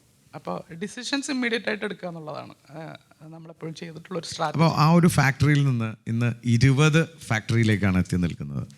അതെ. ഇന്ന് എത്ര പേർക്ക് തൊഴിൽ കൊടുക്കുന്നുണ്ട്? ഇന്ന് ഇപ്പോൾ ആസ് ഓഫ് ടുഡേ ഒരു 4100 ആൾക്കാർ വർക്ക് ചെയ്യുന്നുണ്ട്. അതിൽ തന്നെ 32 രാജ്യങ്ങളിൽ നിന്നുള്ള ആൾക്കാർ, ഇപ്പോൾ അമേരിക്കക്കാർ ഒരു 10-15 അമേരിക്കക്കാർ വർക്ക് ചെയ്യുന്നുണ്ട്, 10-50 ബ്രിട്ടീഷുകാർ വർക്ക് ചെയ്യുന്നുണ്ട്, ജർമ്മൻകാർ, ആഫ്രിക്കൻസ്, അറബ്സ്. Thank you. അപ്പോൾ അങ്ങനെ ഒരു ഡൈവേഴ്സിഫിക്കേഷനും കൂടെ കൊണ്ടുവരാൻ പറ്റിയിട്ടുണ്ട്. നമ്മൾ വെറുതെ ഒരു 4000 ആൾക്കാർ എന്നതിനപ്പുറം നമ്മൾ എക്സ്പോർട്ട് ചെയ്യുന്ന ടോട്ടൽ എത്ര രാജ്യങ്ങളിലേക്കാണ്? ഏകദേശം ഒരു ലാസ്റ്റ് ഇയർ ഡാറ്റ നോക്കുകയാണെങ്കിൽ 105 കൺട്രീസിലേക്ക് നമ്മൾ എക്സ്പോർട്ട് ചെയ്യുന്നുണ്ട്. 105 രാജ്യങ്ങളിലേക്ക്. ഈ ഇത്രയധികം എത്ര പ്രോഡക്റ്റ് റേഞ്ച് ഉണ്ട് നമുക്ക്? ഓൾമോസ്റ്റ് 4000 ഫാസ്റ്റ് മൂവിങ് പ്രോഡക്ട്സ് ഉണ്ട്. 4000. അതെ. സോ ചുരുക്കി പറഞ്ഞ ഈ ഇൻഡസ്ട്രിയിൽ വളരെ ചുരുങ്ങിയ കമ്പനികളായിരിക്കാം ഒരു റൂഫിൽ ഇത്രയധികം, കാരണം എല്ലാം സെപ്പറേറ്റ് ആണ് സാധാരണ മാർക്കറ്റിൽ കണ്ടിട്ടുള്ളത് അല്ലേ? അങ്ങനെ ഒരു ഡിസിഷനിലേക്ക് വരാൻ കാര്യം എന്തായിരുന്നു? അത് എവറിത്തിങ് അണ്ടർ വൺ റൂഫ് എന്നുള്ള ഒരു പോളിസിയാണ്. കാരണം ഇവിടെ എന്ന് പറഞ്ഞു കഴിഞ്ഞാൽ എപ്പോഴും എല്ലാ കമ്പനികളും പ്രിഫർ ചെയ്യുന്നത് എല്ലാ പ്രോഡക്ട്സും ഒരു സ്ഥലത്തു നിന്ന് തന്നെ കിട്ടാനാണ്. അപ്പോൾ നമുക്കൊരു ഓൾറെഡി ഒരു ബ്രാൻഡ് ബിൽഡ് ചെയ്തിട്ടുണ്ടെങ്കിൽ അതിൽ നമ്മൾ SKUs ആഡ് ചെയ്ത് വരുമ്പോൾ കുറച്ചും കൂടെ എൻട്രി എളുപ്പമാണ്. ഇവിടെ എന്ന് പറഞ്ഞു കഴിഞ്ഞാൽ ഇപ്പോൾ നാട്ടിലുള്ള പോലെ ആയിരിക്കില്ല. കസ്റ്റമറുടെ അടുത്ത് ചിലപ്പോൾ സൂപ്പർ മാർക്കറ്റ്, ഹൈപ്പർ മാർക്കറ്റ് ശൃംഖലകളിലൊക്കെ നമുക്ക് ലിസ്റ്റ് ചെയ്യണമെങ്കിൽ മില്യൺ കണക്കിന് ദിർഹംസൊക്കെ ചിലപ്പോൾ കൊടുക്കേണ്ടി വരും. അപ്പോൾ നമുക്ക് ഒരു കമ്പനി ആയിട്ട് ലിസ്റ്റ് ചെയ്തതിൻ്റെ പേരിൽ നമുക്ക് ഒരുപാട് പ്രോഡക്ട്സ് എക്സ്ട്രാ ആയിട്ട് ആഡ് ചെയ്യാനായിട്ട് എളുപ്പമാണ്. ഇതൊരു ഹൈലി കോമ്പറ്റേറ്റീവ് മാർക്കറ്റാണ്. ചൈനയായിട്ടാണ് നമ്മൾ ഡയറക്റ്റ് കോമ്പീറ്റ് ചെയ്യുന്നത്. തീർച്ചയായിട്ടും. ഒരു 105 രാജ്യങ്ങളിലേക്ക് ഉൽപ്പന്നം എത്തിക്കുക. അത് മാത്രമല്ല ചൈനയുമായി പ്രൈസിൽ നമുക്ക് കോമ്പീറ്റ് ചെയ്യാനും ബുദ്ധിമുട്ടായിരിക്കാം. ക്വാളിറ്റി, ഈ തോട്ട് പ്രോസസ് പൊതുവേ നമ്മൾ തൃശ്ശൂരുകാരൊക്കെയുണ്ട് നമ്മുടെ ഗ്രൂപ്പിൽ. തൃശ്ശൂരുകാരൊക്കെയുണ്ട്. ഫൈസൽ ഭായ്, കുറേ പേരുണ്ട്. ഇരിഞ്ഞാലക്കുടയാണ് അല്ലേ. ഇപ്പോൾ നമ്മൾ കുന്നംകുളം എന്നൊക്കെ പറയുമ്പോഴത്തേക്കും നമ്മൾ ക്വാളിറ്റി കുറച്ച് വില കുറച്ച് എന്നൊക്കെ ചിന്തിക്കുന്ന ആൾക്കാരാണ് അവിടെ. ഇത് നല്ല ഉൽപ്പന്നം അല്ലെങ്കിൽ ക്വാളിറ്റി ഉള്ളൊരു ഉൽപ്പന്നം മാർക്കറ്റിലേക്ക് മികവോടുകൂടി പ്രൈസോടുകൂടി കൊടുക്കുക. ഈ തോട്ട് പ്രോസസ്സ് എവിടെ നിന്നാണ് അത് വന്നത്? അത് തുടക്കം മുതൽ തന്നെ ക്വാളിറ്റിയിൽ കോംപ്രമൈസ് ചെയ്യാതെ തന്നെ നമ്മൾ മുന്നോട്ട് പോയാലേ ഇതിന് ലോങ് ടേമിൽ ലൈഫ് ഉള്ളൂ എന്നുള്ളത് മനസ്സിലാക്കിയിരുന്നു. കാരണം ഒരുപാട് ട്രേഡേഴ്സ് ഇപ്പോൾ ഇവിടുത്തെ ഒരു രീതി അനുസരിച്ചിട്ട് ഒരാൾക്ക് ഒരു ചെറിയൊരു ബിസിനസ് തട്ടിക്കൂട്ടാൻ വളരെ എളുപ്പമാണ്. ഒരു വാൻ എടുക്കുക, ഒരു വിസ എവിടെന്നെങ്കിലും സംഘടിപ്പിക്കുക, അന്നത്തെ സിറ്റുവേഷനാണ് പറയണത്. അപ്പോൾ ആർക്ക് വേണമെങ്കിലും മാർക്കറ്റിലേക്ക് എപ്പോൾ വേണമെങ്കിലും എൻ്റർ ചെയ്യാം. അപ്പോൾ നമ്മൾ യൂണിക്കായിട്ട് അല്ലെങ്കിൽ നമ്മൾ മറ്റുള്ളവരിൽ നിന്നും വ്യത്യസ്തരാക്കുന്നത് എപ്പോഴും നമ്മൾ ആ ഒരു ബ്രാൻഡ് ഐഡൻറ്റിറ്റിയും അല്ലെങ്കിൽ ആ ക്വാളിറ്റി കൺസിസ്റ്റൻസിയും ആവണം എന്നുള്ളത് ഒരു നിർബന്ധം ഉണ്ടായിരുന്നു. ആ ഒരു സ്ട്രാറ്റജിയിൽ തന്നെയാണ് ആദ്യകാലം മുതൽ ഇപ്പോൾ 29ാമത്തെ വർഷമാണ് ഇപ്പോൾ അത് ഇപ്പോഴും വർക്ക് ചെയ്തുകൊണ്ടിരിക്കുന്നത്. അതാണ് മാർക്കറ്റിൽ നിങ്ങൾക്കുള്ള അക്സെപ്റ്റൻസും. തീർച്ചയായിട്ടും. നമ്മുടെ ബ്രാൻഡുകളൊക്കെ എടുത്താൽ നമ്മളുമായിട്ട് അസോസിയേറ്റ് ചെയ്ത കസ്റ്റമേഴ്സിൻ്റെ ബ്രാൻഡ് കുറച്ച് വലിയ ബ്രാൻഡുകൾ പറഞ്ഞാൽ ആരൊക്കെ ആയിരിക്കും? ജാസിർ. ഞാൻ ജാസിറിനെ ഒന്ന് ഇൻട്രൊഡ്യൂസ് ചെയ്യട്ടെ. ജബ്ബാർ നമ്മുടെ സ്ഥാപനത്തിൻ്റെ ഫൗണ്ടറും മാനേജിങ് ഡയറക്ടറുമാണ്. The second generation is into business. ജാസിറിൻ്റെ വിദ്യാഭ്യാസമൊക്കെ എന്തായിരുന്നു ജാസിർ? ഞാൻ ചെയ്തത് masters in business and finance. അപ്പോൾ ഇവിടെ അടുത്ത് തന്നെയായിരുന്നു, Heriot Watt university, UK based university ആയിരുന്നു. എത്ര വയസ്സിലാണ് ബിസിനസ്സിലേക്ക് വന്നത്? ഞാൻ 8ാം വയസ്സിൽ തന്നെ ഉണ്ടായിരുന്നു. എസ്പെഷ്യലി വാപ്പ എപ്പോഴും ഇൻ സമ്മർ ഹോളിഡേയ്സ് ഒക്കെ എപ്പോഴും ഓഫീസിൽ വരാൻ, പ്രത്യേകിച്ച് വീട്ടിലൊന്നും പണിയില്ല, അങ്ങനെ ഫ്രണ്ട്സൊന്നും അങ്ങനെ ഉണ്ടായിരുന്നില്ല. എന്നാലും ഫുൾ ടൈം ബിസിനസ് ആണ്. 8ാം ക്ലാസ് തൊട്ട് തന്നെ ബിസിനസ്സിലുണ്ട്, ഹോട്ട് പാക്കിലുണ്ട്. അതെ, അന്ന് എനിക്ക് റെമ്യൂണറേഷൻ ഒക്കെ തന്നിരുന്നു, 1 dirham per day. 1 dirham ആണ് കിട്ടിക്കൊണ്ടിരുന്നത് 8ാം ക്ലാസ്സിൽ പഠിക്കുമ്പോൾ ഒരു ദിവസത്തേക്ക്. അങ്ങനെ എത്ര ദിവസമൊക്കെ വർക്ക് ചെയ്യും? അങ്ങനെ സമ്മർ ഹോളിഡേയ്സ് ഉണ്ടാകുമ്പോൾ സാധാരണ നാട്ടിൽ കുറച്ച് ദിവസം ഉണ്ടാവും, പിന്നെ തിരിച്ചു വരുമ്പോൾ അവിടെ സ്പെൻഡ് ചെയ്യും. പിന്നെ സാധാരണ വെക്കേഷൻസ് ഉണ്ടാകുമ്പോഴും ഞാൻ അവിടെ തന്നെ ഉണ്ടാവും. അപ്പോൾ പണ്ട് മുതലേ തന്നെ എന്താണ് ഓപ്പറേഷൻസ്, എങ്ങനെയൊക്കെയാണ് നമ്മൾ ഫ്ലോ ചെയ്യുന്നത്, at the point of trading, growth stage എല്ലാം കണ്ടിട്ടുണ്ട്. അതന്നെ. പഠിത്തം കഴിഞ്ഞ് ഒഫീഷ്യലി എപ്പോഴാണ് ജോയിൻ ചെയ്യുന്നത്? ഒഫീഷ്യലി അപ്പോൾ തന്നെ ഇമ്മീഡിയറ്റ് ആയിട്ട് തന്നെ ജോയിൻ ചെയ്ത്. ഏത് വർഷമാണ്? 2019. So it's almost like 5 years അല്ലേ? 5 years. ഈ ക്വാളിറ്റി ഇപ്പോൾ നമ്മൾ പറഞ്ഞുകൊണ്ടിരിക്കുന്ന വിഷയം, ആ ക്വാളിറ്റി എൻഷുർ ചെയ്യാനായിട്ട് നിങ്ങൾ എന്തൊക്കെ മെക്കാനിസമാണ് അവിടെ ചെയ്തത്? എപ്പോഴും ഒരു മെറ്റീരിയൽ എടുക്കുകയാണെങ്കിൽ അതിൻ്റെ GSM അല്ലെങ്കിൽ മൈക്രോണൊക്കെയാണ് ഫാക്ടർ ചെയ്യുക. അപ്പോൾ അതിൽ നമ്മൾ എപ്പോഴും ഒരു സ്റ്റാൻഡേർഡ് കീപ്പ് ചെയ്യുക. അതായത് നമ്മളെ കോമ്പറ്റീറ്റേഴ്സ് അറൗണ്ട് ദ ഗ്ലോബ് എങ്ങനെയാണോ ചെയ്യുന്നത് ആ ഒരു സ്റ്റാൻഡേർഡ് കീപ്പ് ചെയ്തിട്ട് നമ്മൾ ആ ഒരു മെട്രിക്സിൽ മാത്രം കോമ്പറ്റീറ്റീവ് ആവാന്നുള്ളതാണ് നമ്മളൊരു മന്ത്ര. അപ്പോൾ എപ്പോഴും കസ്റ്റമേഴ്സിനോട് ചോദിച്ചാൽ I need Hotpack product but at this price. അപ്പോൾ മാർക്കറ്റിൽ അങ്ങനെയാണ് പറയല്. അതൊരു ക്വാളിറ്റി ബെഞ്ച് മാർക്ക് ചെയ്തു. കറക്റ്റ്. അപ്പോൾ ക്വാളിറ്റി എന്ന് പറഞ്ഞാൽ നമ്മളെ ബ്രാൻഡ് നെയിം എപ്പോഴും വരുള്ളൂ. അപ്പോൾ ഏത് കോമ്പറ്റീറ്റേഴ്സ്, ബിഗ് കോമ്പറ്റീറ്റേഴ്സ് ആയാലും will have that brand name as quality. നമ്മുടെ അസോസിയേറ്റ് ചെയ്യുന്ന ബ്രാൻഡ്സ് ഗ്ലോബലി ഏതൊക്കെയാണ് പ്രോമിനന്റ് ബ്രാൻഡ്സ്? യൂണിലിവർ ഉണ്ട്, PNG സം ബ്രാൻഡ്സ് ഉണ്ട്. ഇതൊക്കെ ഇൻഡസ്ട്രിയൽ ഏരിയയിലാണ്. പിന്നെ ഹൊറേക്ക ആണെങ്കിൽ നമുക്ക് Horeca for all are members, hotel, restaurant and coffee shop. It's Horeca, yeah, catering. Cheese cake factory ഉണ്ട്, പല PF Chang's ഉണ്ട്. ഇതൊക്കെ US ബേസ്ഡ് കസ്റ്റമേഴ്സ് ചെയിൻസ് ആണ്. പിന്നെ നാട്ടിലത്തെ കുറച്ച് ചെയിൻസ് ഉണ്ട്. അപ്പോൾ നമ്മൾ കസ്റ്റമേഴ്സ് നോക്കിയാൽ ഒരു വൈഡ് റേഞ്ച് ഓഫ് കസ്റ്റമേഴ്സ്. നമ്മളൊരു ഫ്രാഗ്മെൻറ്റഡ് കസ്റ്റമർ അല്ല. ചില ബിസിനസ്സൊക്കെ ഒരു നീഷ് കസ്റ്റമേഴ്സിനായിരിക്കും നോക്കുന്നത്. പക്ഷെ നമ്മളെ രീതിയിൽ നമ്മളെ പ്രൊഡക്ട്സും ഫ്രാഗ്മെൻറ്റഡ് ആണ്, നമ്മളെ കസ്റ്റമേഴ്സും ഫ്രാഗ്മെൻറ്റഡ് ആണ്. അതുകൊണ്ട് നമ്മളെ ചേണൊക്കെ ഭയങ്കര കുറയുള്ളൂ. നമ്മൾ 100 dirhams പെർ മന്ത് സെർവ് ചെയ്യുന്ന കസ്റ്റമേഴ്സും ഉണ്ട്, 1 million സെർവ് ചെയ്യുന്ന കസ്റ്റമേഴ്സും ഉണ്ട്. സൈനുദ്ദീൻ ഭായ്, നമ്മൾ പറഞ്ഞൊരു വാക്ക് ഞാൻ കടമെടുക്കുകയാണ്. ഈ entry for trading is very easy എന്ന് പറഞ്ഞു. പക്ഷെ മാനുഫാക്ചറിംഗിൽ there is an entry barrier. It's a huge investment. ഇതൊരു ഒബ്സൊല്യൂട്ടായ ടെക്നോളജി ആവും. പെട്ടെന്ന് ലേറ്റസ്റ്റ് ടെക്നോളജി കൊണ്ടുവരണം. ആ ഒരു തോട്ട് പ്രോസസ്സും ഹോട്ട് പാക്കിൽ നമ്മുടെ വിസിറ്റ് ചെയ്ത ഈഗിൾസൊക്കെ ഒന്ന് കൈവക്കിയേ. The most impressive factor was what? Automation. And how was a godown? You saw that warehouse, right? Well managed, clean. Not only that, sophisticated. ഈ ഒരു സാധനത്തിലേക്ക് ഇൻവെസ്റ്റ്മെൻറ്റ് ഇസ് ഹ്യൂജ്. ഇതെങ്ങനെയാണ് അത് മാനേജ് ചെയ്തത്? Smitha, can you help them to come and join this table? Sir, we'll come to this side, please. 2005 തുടങ്ങുന്ന സമയത്ത് തന്നെ technology എപ്പോഴും ഒരു പാഷനായിരുന്നു. ഇപ്പോൾ 95 തുടങ്ങുന്ന സമയത്ത് അന്ന് ഒരു കമ്പ്യൂട്ടർ, പെക്കാർഡ് ബെൽ എന്ന് പറഞ്ഞിട്ടൊരു കമ്പ്യൂട്ടർ, അന്ന് ഇൻവെസ്റ്റ്മെൻറ്റിൻ്റെ ഏകദേശം ഒരു 10% നമ്മൾ ഉപയോഗിച്ചിട്ടാണ് അന്ന് ഒരു കമ്പ്യൂട്ടർ വാങ്ങിച്ചത്. 95 കമ്പ്യൂട്ടർ അത്ര പോപ്പുലർ അല്ല. പക്ഷേ ആ സമയത്ത് ഒരു കമ്പ്യൂട്ടർ ഇൻവോയ്സ്, അല്ലെങ്കിൽ ആ സമയം തന്നെ എല്ലാ ദിവസവും എന്താണ് നമ്മൾ ചെയ്യുന്നത്, എന്താണ് അതിൻ്റെ റിസൾട്ട് എന്നുള്ളത് എല്ലാ ദിവസവും രാത്രി ഒരു ക്ലിക്കിൽ നമുക്ക് കിട്ടുക എന്ന് പറഞ്ഞാൽ അത് വലിയൊരു ഏതൊരു ബിസിനസ്സിനെ സംബന്ധിച്ചും വലിയൊരു അഡ്വാൻറ്റേജ് ആണ്. അതിപ്പോൾ ഇന്നലെ രാത്രി വരെ എന്താണ് സ്റ്റാറ്റസ്, നമുക്ക് ടോട്ടൽ 18 കൺട്രീസിൽ ഓപ്പറേഷൻ ഉണ്ട്. ഈ 18 കൺട്രീസിലും എന്താണ് നടന്നത്, what is the difference between last month to this month, അല്ലെങ്കിൽ what is the progress when we compare with last year to this year. അങ്ങനെ ഒരൊറ്റ ക്ലിക്കിൽ ഇതെല്ലാ റിപ്പോർട്ടും കിട്ടുന്ന ഒരു ടെക്നോളജി ഉണ്ടല്ലോ ഇപ്പം ഇന്ന് ലോകത്ത്. 95 തന്നെ ഈ ടെക്നോളജിയോടൊരു താല്പര്യം ഉണ്ടായിരുന്നു സ്പെസിഫിക്കലി. അപ്പോൾ അന്ന് മുതൽ തന്നെ ഈ കമ്പ്യൂട്ടറൈസ്ഡ് ബില്ലിങ്ങും, അപ്പോൾ ആൾക്കാരൊക്കെ ഒന്ന് കളിയാക്കുമായിരുന്നു. കച്ചവടം കാല് നീട്ടി, പിന്നെ ഇരിക്കുമ്പോഴത്തേനും കാല് നീട്ടുക എന്നൊക്കെ പറയും. അതായത് കച്ചവടം തുടങ്ങുന്നേ ഉള്ളൂ, അപ്പോഴത്തേനും കമ്പ്യൂട്ടറൊക്കെ വാങ്ങിച്ചു. കാരണം computer was A luxury at that point of time. അപ്പോൾ അതുകൊണ്ട് തന്നെ ഈ 2005 നമ്മൾ മാനുഫാക്ചർ ചെയ്ത് തുടങ്ങിയ സമയത്തും നമ്മൾ നല്ല ടെക്നോളജിയുള്ള മെഷീൻസിലാണ് അന്ന് പോയത്. അപ്പോൾ അതുകൊണ്ട് തന്നെ അതിനൊരു ഫ്യൂച്ചർ, ഇപ്പോൾ ഞങ്ങളുടെ കയ്യിലുള്ള 95% of machines are from Europe, Japan or USA, അങ്ങനെയുള്ള രാജ്യങ്ങളിൽ നിന്നാണ്. ഒരു 5% മാത്രമാണ് ഒരു ചൈനീസ് മെഷീനോ അല്ലെങ്കിൽ ഇന്ത്യൻ മെഷീനോ. അത് തന്നെയാണെങ്കിൽ പോലും, തൈവാൻ മെഷീനൊക്കെ ആണെങ്കിൽ പോലും നല്ല ബ്രാൻഡുകൾ അതിൽ തന്നെ. ഇപ്പോൾ ഐഫോൺ ചൈനയിലാണല്ലോ ഉണ്ടാക്കുന്നത്. അപ്പോൾ ചൈനീസ് എല്ലാം മോശം എന്നല്ല പറഞ്ഞത്, പക്ഷേ ചൈനയിൽ തന്നെയുള്ള ഹൈ എൻഡ് ആയിട്ടുള്ള ടെക്നോളജിയും അല്ലെങ്കിൽ മെഷീൻസുമാണ് നമ്മൾ കൊണ്ടുവന്നത്. ഇപ്പോൾ നിങ്ങൾ പോയ സമയത്ത് നിങ്ങൾ ഫാക്ടറിയിൽ കണ്ട റാക്കിംഗ് ജർമ്മനിയിൽ നിന്ന് ചെയ്തിട്ടുള്ളതാണ്. പിന്നെ അതിൻ്റെ ഫ്ലോർ ചെയ്തത് ബ്രിട്ടീഷുകാരാണ്. ആ ഫ്ലോർ ചെയ്തത് ഇപ്പോൾ ബ്രിട്ടീഷുകാർ നിന്നിട്ട് മേസൺ പണി ചെയ്യുന്നു എന്ന് പറഞ്ഞാൽ അറിയാലോ. കാരണം അത്രയും അവരാണ്. കാരണം ഒരു സായിപ്പിനെ കൊണ്ടുവരാൻ നമ്മൾ പണിയെടുപ്പിച്ചു തുടങ്ങിയിടോ. അല്ല, അതിനൊരു കാര്യമുണ്ട്. അത് കോഗ്രി എന്ന് പറഞ്ഞിട്ടൊരു കമ്പനിയാണ്, ബ്രിട്ടീഷ് കമ്പനിയാണ്. ഒരു 1 mm പോലും പിന്നെ അതിൽ ഡിഫറൻസ് ഉണ്ടായിക്കഴിഞ്ഞാൽ ഈ എക്യുപ്മെൻറ്റ് 23 മീറ്റർ ഹൈറ്റിൽ പോകുന്ന എക്യുപ്മെൻ്റാണ്. അപ്പോൾ അതിന് 1 mm ഡിഫറൻസ് ഉണ്ടെങ്കിൽ പോലും ഈ സാധനം ഇതാവും, ചെറുക്കാവും.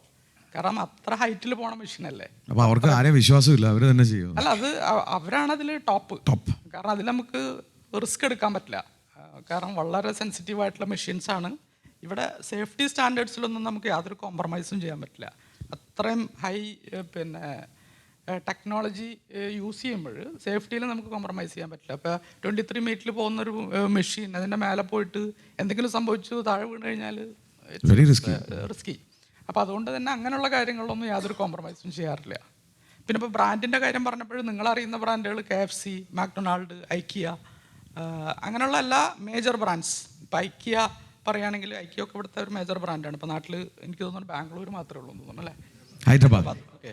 ഐക്കിയയിലൊക്കെ കഴിഞ്ഞ 10 വർഷമായിട്ട് അവരുടെ കംപ്ലീറ്റ് ഈ region including Egypt, Kuwait, Qatar, Oman, complete അവരുടെ പേപ്പർ ബാഗ്, അവരുടെ പാക്കേജിങ് റിക്വയർമെൻ്റ് ഒക്കെ നമ്മളാണ് ചെയ്യുന്നത്.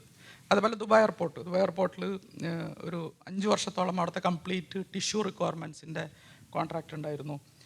അങ്ങനെ ഒരുവിധം മേജറായിട്ട് കാണുന്ന ബ്രാൻഡുകളിലും B2B സർവീസ് നമ്മളാണ് ചെയ്യുന്നത്.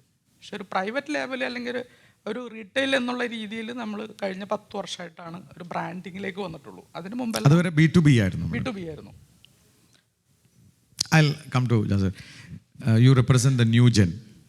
ഏതൊരു ബിസിനസ്സിൻ്റെയും വളർച്ച ഒരു സ്റ്റേജ് എത്തിക്കഴിയുമ്പോഴാണ് ഈ ടെക്നോളജി മാർക്കറ്റ് വളരെ ഡൈനാമിക്കാണ്. പെട്ടെന്നാണ് ഒരു പുതിയ ജനറേഷൻ വരുന്നത്. ഷൂ ഒക്കെ ഓൺലൈനിലൊക്കെ വാങ്ങാൻ പറ്റുമെന്നൊക്കെ നമ്മളൊക്കെ ചെറുപ്പകാലത്ത് ചിന്തിച്ചിട്ടില്ല. സ്ത്രീകൾ സാരി ഓൺലൈനിൽ വാങ്ങുന്നത് കാരണം ആ ഒരു കടയിൽ പോയി വാങ്ങും. നിങ്ങളുടെ ഇൻഡസ്ട്രിയിലൊരു വലിയ ട്രാൻസ്ഫോർമേഷൻ അതിനിടയിൽ നടന്നു. ആൻഡ് നോബഡി തോട്ട് ദാറ്റ് ഓൺലൈനിൽ ഇത്തരം പ്രോഡക്ട്സുകൾ, and I think you are the one who is heading it also. ആ പ്രോസസ്സ്, തോട്ട് പ്രോസസ്സ് എപ്പോഴാണ് വന്നത്? എങ്ങനെയാണ് ഒരു ടീമിനെ ബിൽഡ് ചെയ്ത് അതെങ്ങനെയാണ് നിങ്ങളെ സഹായിച്ചത്? എപ്പോഴും നമ്മളെ ഓർഗനൈസേഷനിൽ ടീം ഭയങ്കര ഇമ്പോർട്ടൻ്റ് ആണ്. അതായത് ആൾക്കാർ, പീപ്പിൾ ഇസ് ദ ഡ്രൈവേഴ്സ്. അപ്പോൾ ഇവിടെ വസീംക്കുണ്ട്, one such person came to our organisation. He knew that gap. അതായത് നമുക്കൊരു ഓൺലൈൻ പ്ലാറ്റ്ഫോം എന്തുകൊണ്ട് ചെയ്തുകൂടാ.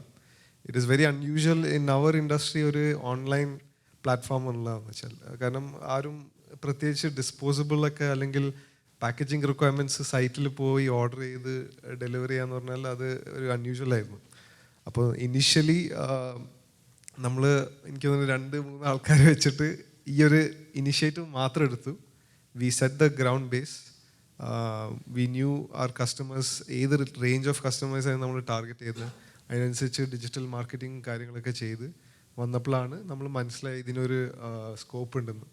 അപ്പോൾ ഇപ്പോഴത്തെ ന്യൂ ജനറേഷൻ എന്ന് പറയുന്നത് വെച്ചാൽ എല്ലാം ഓൺലൈൻ സെർച്ച് ചെയ്യുക, കണ്ടുപിടിക്കുക, ഓർഡർ ചെയ്യുക, കഴിഞ്ഞ്. അല്ലാണ്ട് ആൾക്കാരെ വിളിച്ച് റെഫറൻസ് ചോദിക്കലോ അങ്ങനത്തെ പണികളൊന്നുമില്ല.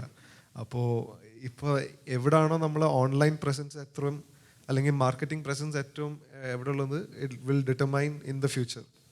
ഇപ്പോൾ എൻ്റെ സിസ്റ്റേഴ്സ് അല്ലെങ്കിൽ എൻ്റെ കൊളീഗ്സൊക്കെ ആണെങ്കിലും ഈ ബിലോ 25 എന്നുള്ള രീതിയിൽ നോക്കുകയാണെങ്കിൽ the first thing is to go Google search and whatever comes in top is what determines. They think that that's the best. Yes. അപ്പോൾ SEO is very important to our business. Reviews നമ്മൾ ചിന്തിക്കുമ്പോൾ പോലല്ലോ. ഞാൻ ഇപ്പം ഞങ്ങളുടെ പ്രായത്തിൽ നമ്മൾ എവിടെ പോവാണെങ്കിലും ആദ്യം പോയിട്ട് ഗൂഗിളിൽ പോയിട്ട് റിവ്യൂ നോക്കും. അതും ന്യൂവസ്റ്റ് റിവ്യൂസ് നോക്കില്ല. അപ്പോൾ ഞാനിപ്പോൾ ഏതെങ്കിലും ഹോട്ടലിൽ പോവാണെങ്കിൽ ഹോട്ടലിൻ്റെ ഡീറ്റെയിൽസ് എടുക്കും, ന്യൂവസ്റ്റ് റിവ്യൂസ് എടുക്കും, എന്നിട്ട് എല്ലാം വായിച്ചു നോക്കും, even including the good ones and the bad ones. അപ്പോൾ ആ ഒരു ഫേസിലായിരിക്കും ഒരു ന്യൂ ജനറേഷനൊക്കെ പോവുക. ഇൻസ്റ്റഗ്രാമിൻ്റെ എസ്തെറ്റിക്സ് എങ്ങനെയുണ്ടെന്നൊക്കെയാണ് നമ്മൾ നോക്കൽ. അല്ലാണ്ട് വേറെ പ്രത്യേകിച്ചൊന്നും ക്വാളിറ്റി ഓഫ് പ്രൊഡക്ട്സോ അല്ലെങ്കിൽ അങ്ങനത്തെ കാര്യങ്ങളൊക്കെ നമ്മൾ വേർഡ് ഓഫ് മൗത്ത് കിട്ടുന്നല്ലാണ്ട് ഈ ഡിജിറ്റൽ പ്ലാറ്റ്ഫോംസ് ത്രൂ ആണ് കേൾക്കുക. അപ്പം നമ്മളൊരു സ്ട്രാറ്റജി എന്ന് വെച്ചാൽ ഈ ഒരു നമുക്ക് ഗുഡ് ഡിസ്ട്രിബ്യൂഷൻ ബേസ് ഉണ്ടായിരുന്നു, ഗുഡ് പ്രോഡക്ട്സ് ഉണ്ടായിരുന്നു. Why don't we just do it? അപ്പോൾ വസീം ആൻഡ് ടീം നമ്മൾ തന്നെ ഇരുന്ന് പ്രോഡക്ട്സ് ഒക്കെ അപ്ലോഡ് ചെയ്ത് it was a very ground work. നമ്മൾ തന്നെ 4,000 products you have. യെസ്. അപ്പോൾ ഇനീഷ്യലി ഒന്നും നമ്മൾ ഈ അസ്തെറ്റിക്സ് ഒന്നും നോക്കിയിരുന്നില്ല. We just wanted to put our products in place. നമ്മളങ്ങനെ സ്റ്റാർട്ട് ചെയ്ത് കുറച്ച് ഓർഡേഴ്സ് ഒക്കെ കിട്ടി. Our main agenda for a online platform was a marketing move. അതിൽ കുറേ റവന്യൂ പ്രതീക്ഷിച്ചിട്ടല്ല നമ്മൾ ചെയ്യുന്നത്. It is a sort of a lead generator.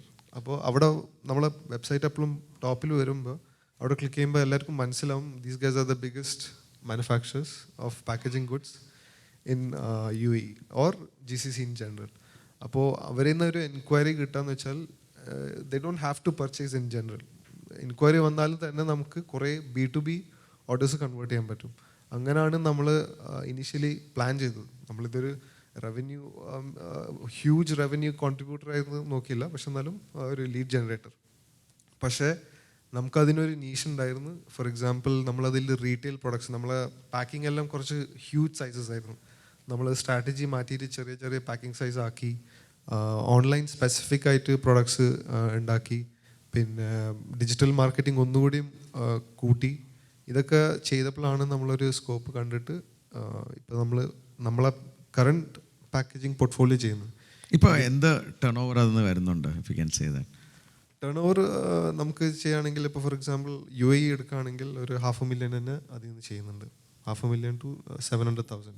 Globally total എടുക്കുകയാണെങ്കിൽ ഓൾമോസ്റ്റ് ഒരു 1.2 million per month. 1.2 million dirhams per month അതിലേക്ക് ഗ്രോ ചെയ്ത് കഴിഞ്ഞു. അതെ. In short span. അത് B2C ബിസിനസിനെ കുറിച്ചാണ് പറഞ്ഞത്. അതേസമയം തന്നെ B2B, ആമസോൺ, നൂൺ അങ്ങനെയുള്ളതിലൊക്കെ ആണെങ്കിൽ ഏകദേശം 2 million മേലെ നമ്മൾ ചെയ്യുന്നുണ്ട്. 2 million വേറെ പ്ലാറ്റ്ഫോംസിൽ. ഇത് നമ്മളുടെ പ്ലാറ്റ്ഫോം B2C മാത്രമാണ് പറയുന്നത്. ഹോട്ട്പാക്കിന്റെ പ്ലാറ്റ്ഫോം മാത്രം. ഇതിൽ ഓൾമോസ്റ്റ് 25,000 കസ്റ്റമേഴ്സ് ഉണ്ട്. അപ്പോൾ ഇത് B2C എന്ന് പറയുമ്പോൾ നമ്മൾ അറബ്സ്, പിന്നെ ഇന്ത്യൻസ് കുറച്ചുണ്ടാവും, പിന്നെ ചില റെസ്റ്റോറൻറ്റ്സ് തന്നെ ഡയറക്റ്റ്ലി അവർക്ക് ആൾക്കാരായിട്ട് സംസാരിക്കേണ്ട, നമ്മളൊരു ചിലപ്പോൾ ന്യൂജൻ ആൾക്കാർ മാനേജ് ചെയ്യുന്ന റെസ്റ്റോറൻറ്റ്സ് അതായിരിക്കുള്ളൂ മിക്കവാറും. അവർക്ക് ആൾക്കാർ സംസാരിക്കേണ്ട, അവർ ഓർഡർ ചെയ്താൽ നാളെ സാധനം എത്തിക്കൊള്ളണം, വേറെ പ്രത്യേകിച്ചൊന്നുമില്ല. അപ്പോൾ നമ്മളെ ഏറ്റവും ബെസ്റ്റ് USP എന്ന് പറയുന്നത് നമ്മളെ ഡെലിവറി ആയിരുന്നു. ഇന്ന് ഓർഡർ ചെയ്താൽ will deliver within the next day. That was our USP. And we use to deliver within less amount of minimum order ഉണ്ടെങ്കിൽ തന്നെ നമ്മൾ ഡെലിവറി ആയിരുന്നു. അപ്പോൾ ഒരു ലോജിസ്റ്റിക്സ് പാർട്ട്ണർ നമ്മൾ ഉണ്ടായിരുന്നു, നമ്മളെ ഓൺ ലോജിസ്റ്റിക്സ് ഉണ്ടായിരുന്നു. ചില സമയത്ത് നമ്മളെ ടീം തന്നെ പോയി ഡെലിവറി ചെയ്യും, ചില അതിൻ്റെ ഒരു ഏർജൻസി കൺസെപ്റ്റ്. അപ്പോൾ നമ്മൾ റിവ്യൂസ് കൊടുത്ത് നോക്കിയാലും മിക്കതും ഒന്ന് പ്രൊഡക്റ്റ് ക്വാളിറ്റി ഓബ്വിയസ്ലി, രണ്ടാമത്തത് specific to online is shipping on time. ഈ ഇൻവെസ്റ്റ്മെൻറ്റ് നിങ്ങളുടെ ബിസിനസ്സിൻ്റെ 20 ഫാക്ടറി, ഇപ്പോൾ ഞങ്ങൾ റഫ്ലി അവിടെ ഇരുന്ന് കാൽക്കുലേറ്റ് ചെയ്തപ്പോൾ തന്നെ മെഷീൻ തന്നെ ഏകദേശം 1000 crore വരും. അങ്ങനത്തെ ഒരു ഇൻവെസ്റ്റ്മെൻ്റ് ആണത്. സോ ഈ ഗ്രോത്ത് ഫേസിൽ how do you manage funds? നമ്മളൊരു റെപ്യൂട്ടേഷൻ ബിൽഡ് ചെയ്ത് കഴിഞ്ഞാൽ ഫണ്ട് ഒരു വലിയൊരു പ്രശ്നമല്ല. ശരിക്കും പറഞ്ഞു കഴിഞ്ഞാൽ ഫണ്ട് വരും. ഫണ്ട് ഫോർ എക്സാമ്പിൾ ഇപ്പോൾ നമ്മളിപ്പോൾ അവിടെ കാണുന്ന machines, German machines, Swiss machines, അല്ലെങ്കിൽ ഓസ്ട്രിയൻ മെഷീൻസ്, ഇതൊക്കെ ഗവൺമെൻറ് ഫണ്ട് ചെയ്തിട്ടുള്ള മെഷീൻസാണ്. അതായത് ജർമ്മൻ ഗവൺമെൻറ് അല്ലെങ്കിൽ European union, there is A arrangement. അപ്പോൾ നമ്മളൊരു റെപ്യൂട്ടേഷൻ ബിൽഡ് ചെയ്തു, നമ്മുടെ ട്രാക്ക് റെക്കോർഡ് കറക്റ്റ് ആണെങ്കിൽ they will approach you. Government will give money to the machine manufacturers and we will pay to the government within 10 years. Something like that. So there are a lot of such arrangements. When your reputation build, when your credit rating increase, money won't be a problem. Because, people will be ready to lend you whatever you want. അതൊരു പുതിയ അറിവാണ് അല്ലേ? European യൂണിയനൊക്കെ നമുക്ക് fund ചെയ്യും എന്നാണ് പറയുന്നത് അല്ലേ? ഈ ഒരു യാത്രയിൽ താങ്കളുടെ കൂടെ ബിൽഡ് ചെയ്തൊരു team, so I have personally met almost all your core team leaders, എല്ലാവരും ഇതുപോലൊരു മൂവ് ആൻഡ് പാക്കിൽ വെച്ചിട്ടാണ് നമ്മൾ മീറ്റ് ചെയ്യുന്നത്.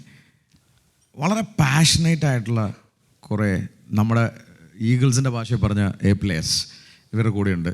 അപ്പോൾ somebody would like to say your experience about the 2 people അവിടെ വെച്ച് കണ്ട experience in hot pack factory. Quick. Yes Sridevi.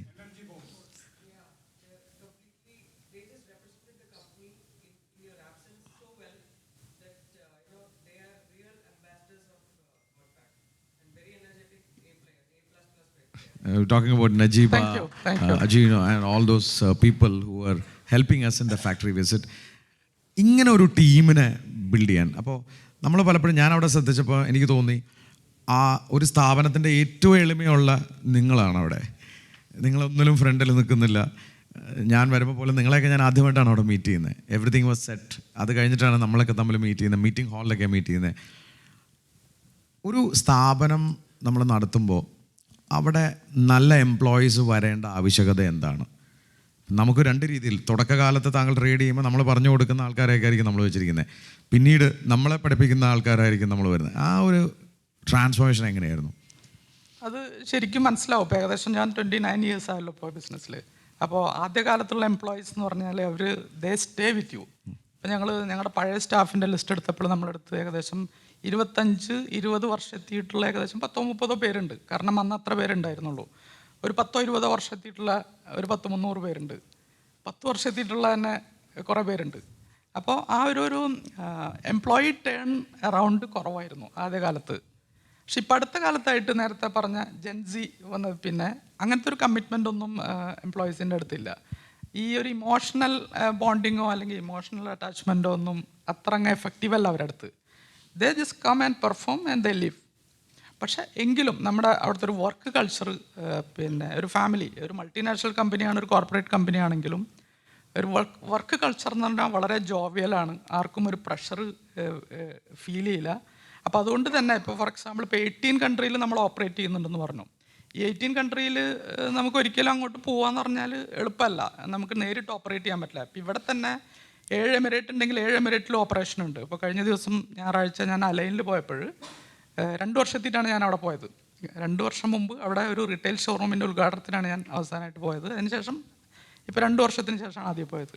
കാരണം ടോട്ടൽ 81 ഓപ്പറേഷൻസ് ഉണ്ട് നമുക്ക് ഇൻ 18 കൺട്രീസ്. അപ്പോൾ എല്ലാ സ്ഥലത്തും നമ്മളുടെ ഫിസിക്കൽ പ്രസൻസ് പോസിബിൾ അല്ല. അപ്പം നമ്മളെപ്പോലുള്ള ആൾക്കാരെ ഓരോ സ്ഥലത്തും ക്ലോൺ ചെയ്യുക എന്നുള്ള ഒരു രീതിയാണ്. ഇപ്പോൾ US ഇവിടെ നിന്ന് ട്രെയിൻ ആയിട്ടുള്ള ഒരാളാണ് US ഓപ്പറേഷൻ ഹെഡ് ചെയ്യുന്നത്.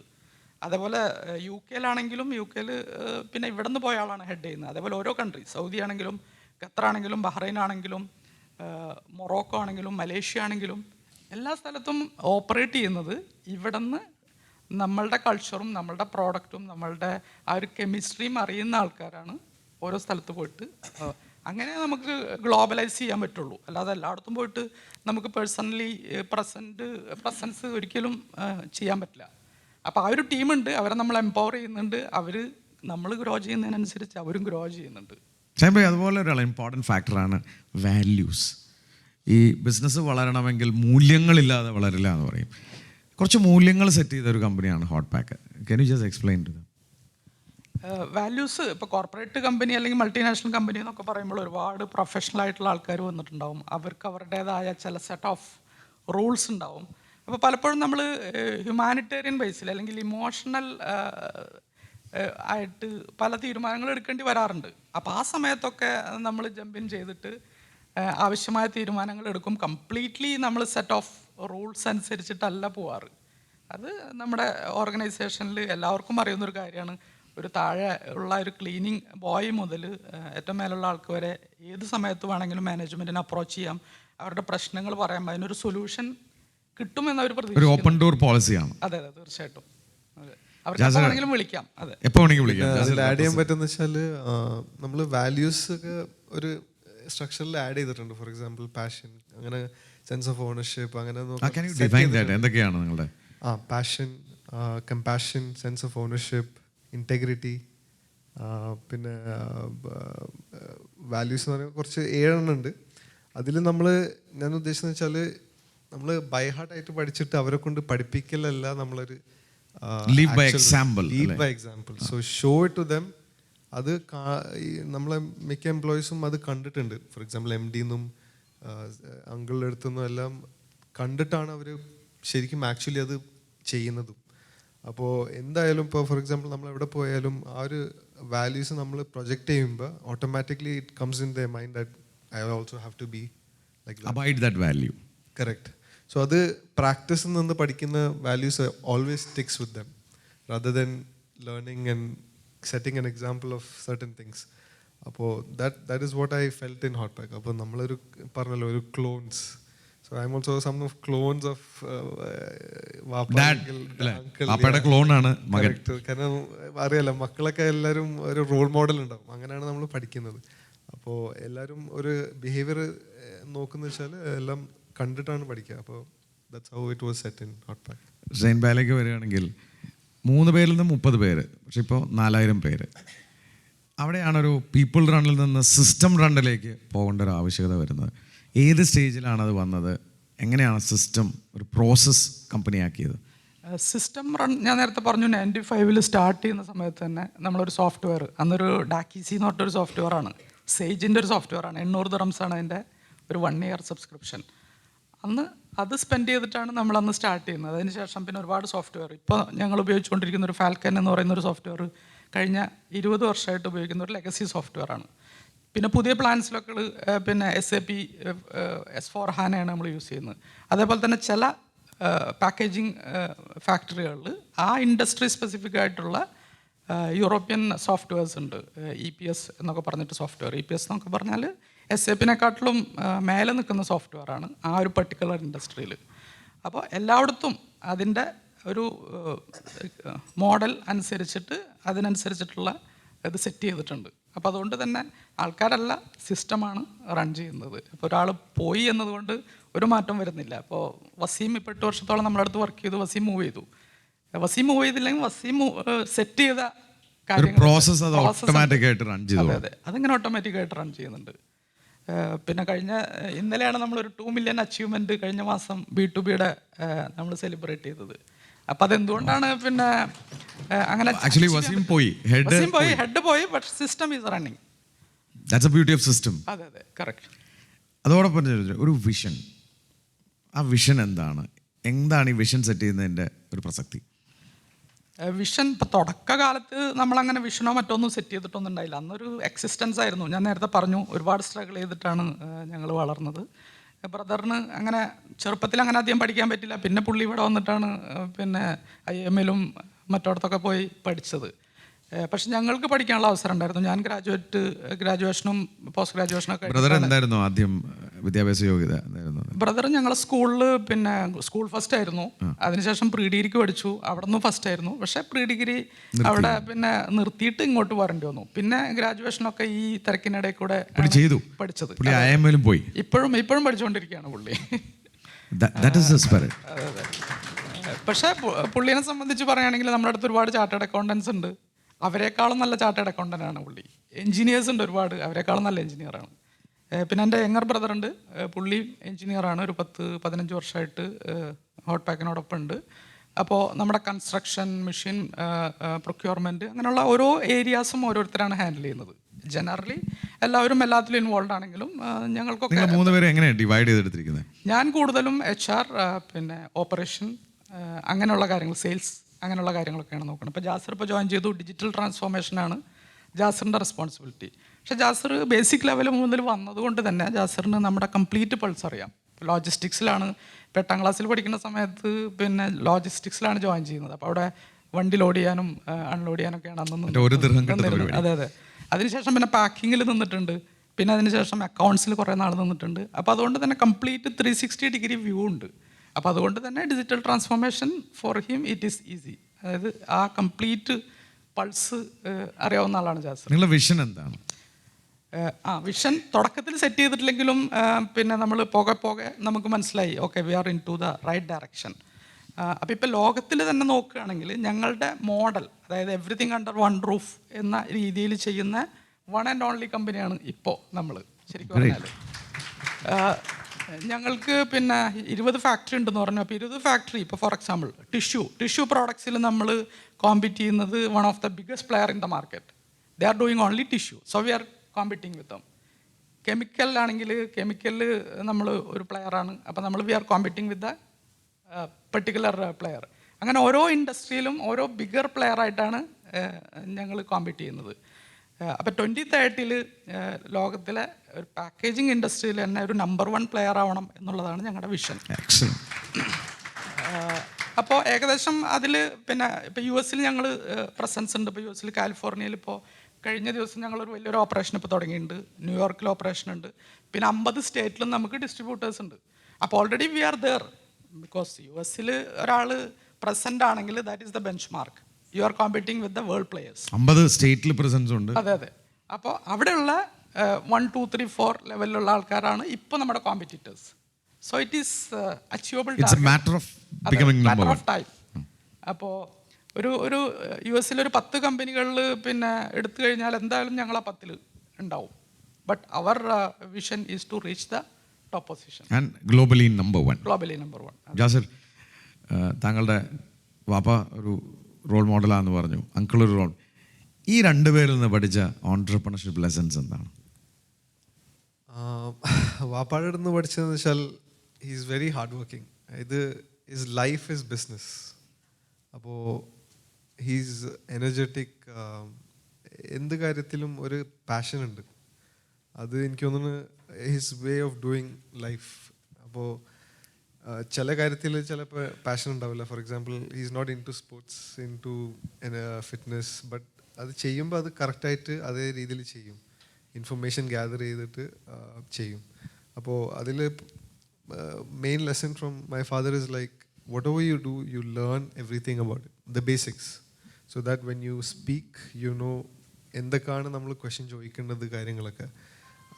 ഏത് ലെവൽ ഓഫ് ഡിപ്പാർട്ട്മെൻറ്റ് അല്ലെങ്കിൽ പ്രോസസ്സ് എടുത്ത് ചോദിച്ചാലും വാപ്പ കറക്റ്റായിട്ട്. ഇപ്പോൾ ഒരു എക്സാമ്പിൾ പറയുകയാണെങ്കിൽ ഒരു ഡിപ്പാർട്ട്മെൻറ്റിൽ നിന്ന് ഒരു പേഴ്സൺ വരും, എന്തെങ്കിലുമൊക്കെ ക്വസ്റ്റ്യൻ ചോദിക്കും, എനിക്ക് ഇന്ന പ്രശ്നമുണ്ട്, എന്താ ചെയ്യേണ്ടത്.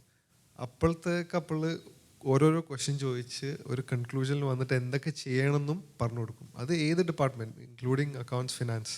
ഇപ്പോൾ പറഞ്ഞ പോലെ is better than some of the chartered accountants, some of the actual engineers ഉള്ള പോലെ.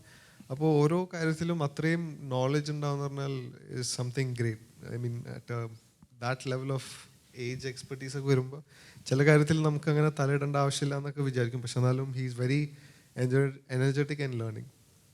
പിന്നെ എൻ്റെ അങ്കിളുടെ അടുത്ത് നിന്ന് ഏറ്റവും കണ്ട ഒരു ഓൺട്രപ്രണർഷിപ്പ് ക്വാളിറ്റി ഒരു കമ്പാഷനറ്റ് ആണ് നല്ലോണം. ആൾക്കാരെ ഇമോഷൻസ് അണ്ടർസ്റ്റാൻഡ് ചെയ്യാനും ആൾക്കാരെ പീപ്പിൾ മാനേജ്മെൻറ്റിൽ ഒരു ഒരു നല്ലൊരു പേഴ്സണാലിറ്റിയാണ്. 4000 ഓപ്പൺ ഡോർ പോളിസി വെക്കുമ്പോൾ നമ്മളെല്ലാ പ്രശ്നങ്ങളും വരുന്ന അറിഞ്ഞിട്ടാണ്. കറക്റ്റ് അതന്നെ. അപ്പോൾ അതൊക്കെ എങ്ങനെ ഒരു ചിലപ്പോൾ ഒരു സെയിം പേഴ്സൺ വാപ്പാക്ക് പണ്ടത്തെ ഒരു ഇതൊക്കെ ആണെങ്കിൽ ചിലപ്പോൾ ആങ്കർ ഇഷ്യൂസ് ഉണ്ടാവും, ചിലപ്പോൾ അത്രയും അവർക്കൊക്കെ എഫിഷ്യൻസി പ്രൊഡക്ടിവിറ്റി ഒക്കെ ഭയങ്കര ഇമ്പോർട്ടൻ്റ് ആണ്. അപ്പോൾ ഇന്ന ചെറിയ ചെറിയ കാര്യത്തിൽ പോലും ഇങ്ങനെ അപ്സെറ്റ് ആവും. അതന്നെ അപ്സെറ്റ് ആവും, അല്ലെങ്കിൽ ഇങ്ങനെയാണ് ചെയ്യേണ്ടതെന്നൊക്കെ അവർ ഓട്ടോമാറ്റിക്കലി ബ്രെയിനിൽ അങ്ങനെ ആയിരിക്കും പറഞ്ഞത്. പക്ഷേ അങ്കിളൊക്കെ കമ്പാഷനറ്റ് ആണ്. ഓപ്പറേഷൻസിലൊക്കെ എങ്ങനെ തോളോട് തോള് ചെയ്യാന്നുള്ളൊരു ഇതുണ്ടല്ലോ, നമുക്ക് ഒന്നിച്ച് ചെയ്യാന്നുള്ളൊരു വർക്ക് ഓഫ് ലൈഫ് ആണ് അത് ഞാൻ കൂടുതലും പഠിച്ചത്. ഒരു ജനറേഷനും കൂടി ബിസിനസ്സിലേക്ക് വന്നു കഴിഞ്ഞു. ആക്ച്വലി ഏതൊരു ഓർഗനൈസേഷനിലും ഒരു ഫാമിലി റൺ ബിസിനസ്സിൽ ആ ഫാമിലി റൺ ബിസിനസ്സിൻ്റെ ഏറ്റവും വലിയ വിജയം എന്ന് പറയുന്ന തമ്മിലുള്ള ചേർച്ചകളാണ്. അഭിപ്രായ വ്യത്യാസങ്ങളുണ്ടാവാം. ഒരു ഫാമിലി റൺ ബിസിനസ് കൊണ്ടു നടക്കുമ്പോൾ എങ്ങനെയാണ് നമ്മൾ ചേർന്ന് പോവുക? ഈവൻ ഡിഫറൻസ് ഓഫ് ഒപ്പീനിയൻ ഉണ്ടായാൽ അതെങ്ങനെയാണ് അത് പറഞ്ഞു തീർക്കുക? റിലവൻ്റ് ആയിട്ടുള്ള ക്വസ്റ്റ്യനാണ്. ഇപ്പോൾ പല ബിസിനസ്സിലും നമ്മൾ കാണുന്നത് ഫാമിലി റൺ ബിസിനസ് വളരെ നന്നായിട്ട് മുന്നോട്ട് പോകുന്നതായിട്ട് കണ്ടിട്ടുണ്ട്. ഇപ്പോൾ ഞങ്ങളുടെ തന്നെ IPL ഒരുപാട് ഫ്രണ്ട്സ് ഉണ്ട് ഫാമിലി റൺ ബിസിനസ്. നല്ല പിന്നെ യൂണിറ്റിയിൽ നന്നായിട്ട് പോകുന്ന സ്ഥാപനങ്ങളുണ്ട്. അതേസമയം തന്നെ നല്ല നിലയിൽ മുന്നോട്ട് പോയിട്ട് പല അഭിപ്രായ വ്യത്യാസങ്ങളും വന്നിട്ട് പിരിഞ്ഞു പോകുന്ന ഇതുകളുണ്ട്. അപ്പോൾ ഞങ്ങളെ സംബന്ധിച്ച് പറയുകയാണെങ്കിൽ for us he's a godfather. ഞങ്ങളുടെ brother, even my age is 2 years younger than him. For me he's like a father figure. അപ്പോൾ അതുകൊണ്ട് തന്നെ ഞങ്ങൾ എപ്പോഴും ആ ഒരു respect. But it doesn't means that he will decide everything. അഭിപ്രായങ്ങൾ എല്ലാവരും പറയും. ഇപ്പോൾ ഞങ്ങളിപ്പോൾ ഒരു പുതിയൊരു ഫാക്ടറി തുടങ്ങുന്നുണ്ട്, അതിൻ്റെ ഒരു പ്രൊഡക്റ്റ് ഡിസ്കഷൻ ഉണ്ട്. So we 3 brothers and Jasir are there in the group. So I put a comment and everybody comment on that and see who is ആരാണ് കൂടുതൽ. ഇപ്പോൾ ഒരു ലോഗോ ആണ്, അപ്പോൾ ആ ലോഗോ രണ്ടാളാണ് ഒരെണ്ണത്തിന് സപ്പോർട്ട് ചെയ്യുന്നതെന്നുണ്ടെങ്കിൽ വി വിൽ സെലക്ട് ദാറ്റ്. അങ്ങനെയാണ്. അതിൽ who suggested that is not relevant. അപ്പോൾ കേസ് ടു കേസ് നമ്മൾ എന്താണ് സിറ്റുവേഷൻ, ആ സിറ്റുവേഷനിൽ എടുക്കുന്ന തീരുമാനം തെറ്റായാലും ശരിയായാലും അതിന് ഒരുമിച്ച് നിൽക്കുക എന്നുള്ളതാണ്. അല്ലാതെ ഹൂ ടുക്ക് ദാറ്റ് ഡിസിഷൻ അതിനെ ബേസ് ചെയ്തിട്ട് പിന്നെ സ്ഥാപനത്തിന് ശരിയായ ഡിസിഷൻ അതാണ്. അത് ഒരാൾ പറഞ്ഞു അപ്പോൾ അയാൾ ഒഫൻസീവ് ആവേണ്ട ആവശ്യമില്ല. ഇല്ല, നെവർ അത് കഴിഞ്ഞു. അപ്പോൾ സെലക്ട് ചെയ്ത് കഴിഞ്ഞാൽ പിന്നെ അത് വിട്ടു. 29 years ഒരിക്കൽ പോലും അങ്ങനത്തെ ഒരു ഡിഫറൻസ് ഓഫ് ഒപ്പീനിയൻ അല്ലെങ്കിൽ ഉണ്ടായിട്ടില്ല എന്നുള്ളതാണ്. എനിക്ക് തോന്നുന്നു അത് തന്നെയായിരിക്കാം ഹോട്ട് പാക്കിൻ്റെ ഏറ്റവും വലിയ വിജയത്തിൻ്റെ രഹസ്യവും.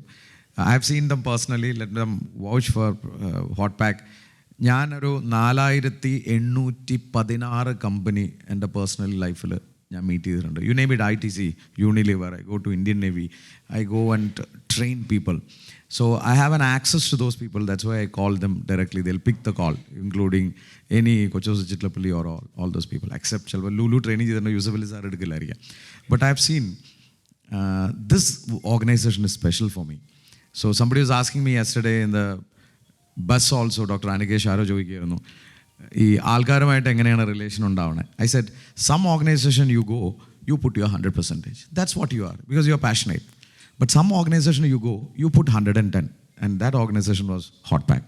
When I came to Dubai to do a session, I felt a lot of connectivity with them because they're a value-driven company. I saw the passion in the entrepreneurs, how passionate they are. They're very humble, down to earth. They're very receptive. Avarku changes വേണം. And what moment touched me was, with your permission, actually the HR head was kind enough to welcome them. So originally top management or the core team in our first day session was the directors was invited for sitting for few minutes, if I'm not mistaken, including the managing director. Yes. So he was supposed to be for half an hour and go, but he sat through the whole day മാത്രമല്ല, അത് കഴിഞ്ഞ് 6:30 to 8:30 we were sitting and discussing, and all of a sudden I saw next 4 days he was coming every day evening. Correct. The whole director board came and interacted with people, took pictures with them, spent a lot of time. So for me it was a celebration for 5 days. കാലത്ത് 8 മണിക്ക് കയറിയ പിന്നെ രാത്രി 10 മണിക്കൊക്കെയാണ് ഹാളിൽ നിന്ന് ഇറങ്ങി പോകുന്നത്, because everybody was there, we were celebrating. I think that makes Hot Pack a different company from the companies I've visualized, I've seen. This is going to be destined to be a world-class company. And no wonder I think it was not about എത്ര വർഷം കൊണ്ട് എടുക്കുന്നതല്ല. It might take only hardly few years to be the number one in the world. Inshallah, touch wood, I'm saying this will happen. It's a very passionate company. Shameem ഭായിനെ പറ്റി പറയുകയാണെങ്കിൽ ഞങ്ങൾ ഒരുപാട് training sessions നടത്തിയിട്ടുണ്ട് internally, സ്ഥിരമായിട്ട് നടത്തുന്നതാണ്. പക്ഷേ ഇപ്പോൾ last എൻ്റെ മുമ്പത്തെ മാസമാണ് നമ്മൾ ദുബായിൽ നടത്തിയത്. പിന്നെ സൗദിയിൽ നമ്മൾ 2 പ്രാവശ്യം നടത്തി, ഇപ്പോൾ 2 സെഷനായിട്ട്. കൊച്ചിയിൽ ഇൻഫോ പാർക്കിൽ നടത്തി. അപ്പോൾ the kind of feedback what received from the participant was amazing. Like 99.99% ആൾക്കാരും പോസിറ്റീവായിട്ടാണ് റിവ്യൂ തന്നത്. സാധാരണ ഇതിലൊരു 50-50 ആണ് എപ്പോഴും നമുക്ക് കിട്ടുന്നൊരു ഫീഡ്ബാക്ക് ട്രെയിനിങ് സെഷൻ കഴിഞ്ഞാൽ. ഓക്കെ, അങ്ങനത്താണ്. But Shameem Rafeeq's session was amazing and everybody enjoyed from top to bottom. Thank you. എനിക്ക് തോന്നുന്നു നമ്മളോടൊപ്പം ഇത്രയും സമയം ചെലവഴിക്കാനും ഇങ്ങനൊരു സമയം കണ്ടെത്താനും നമുക്ക് നെറ്റ്വർക്കിങ്ങിനും നമുക്ക് സമയമായി.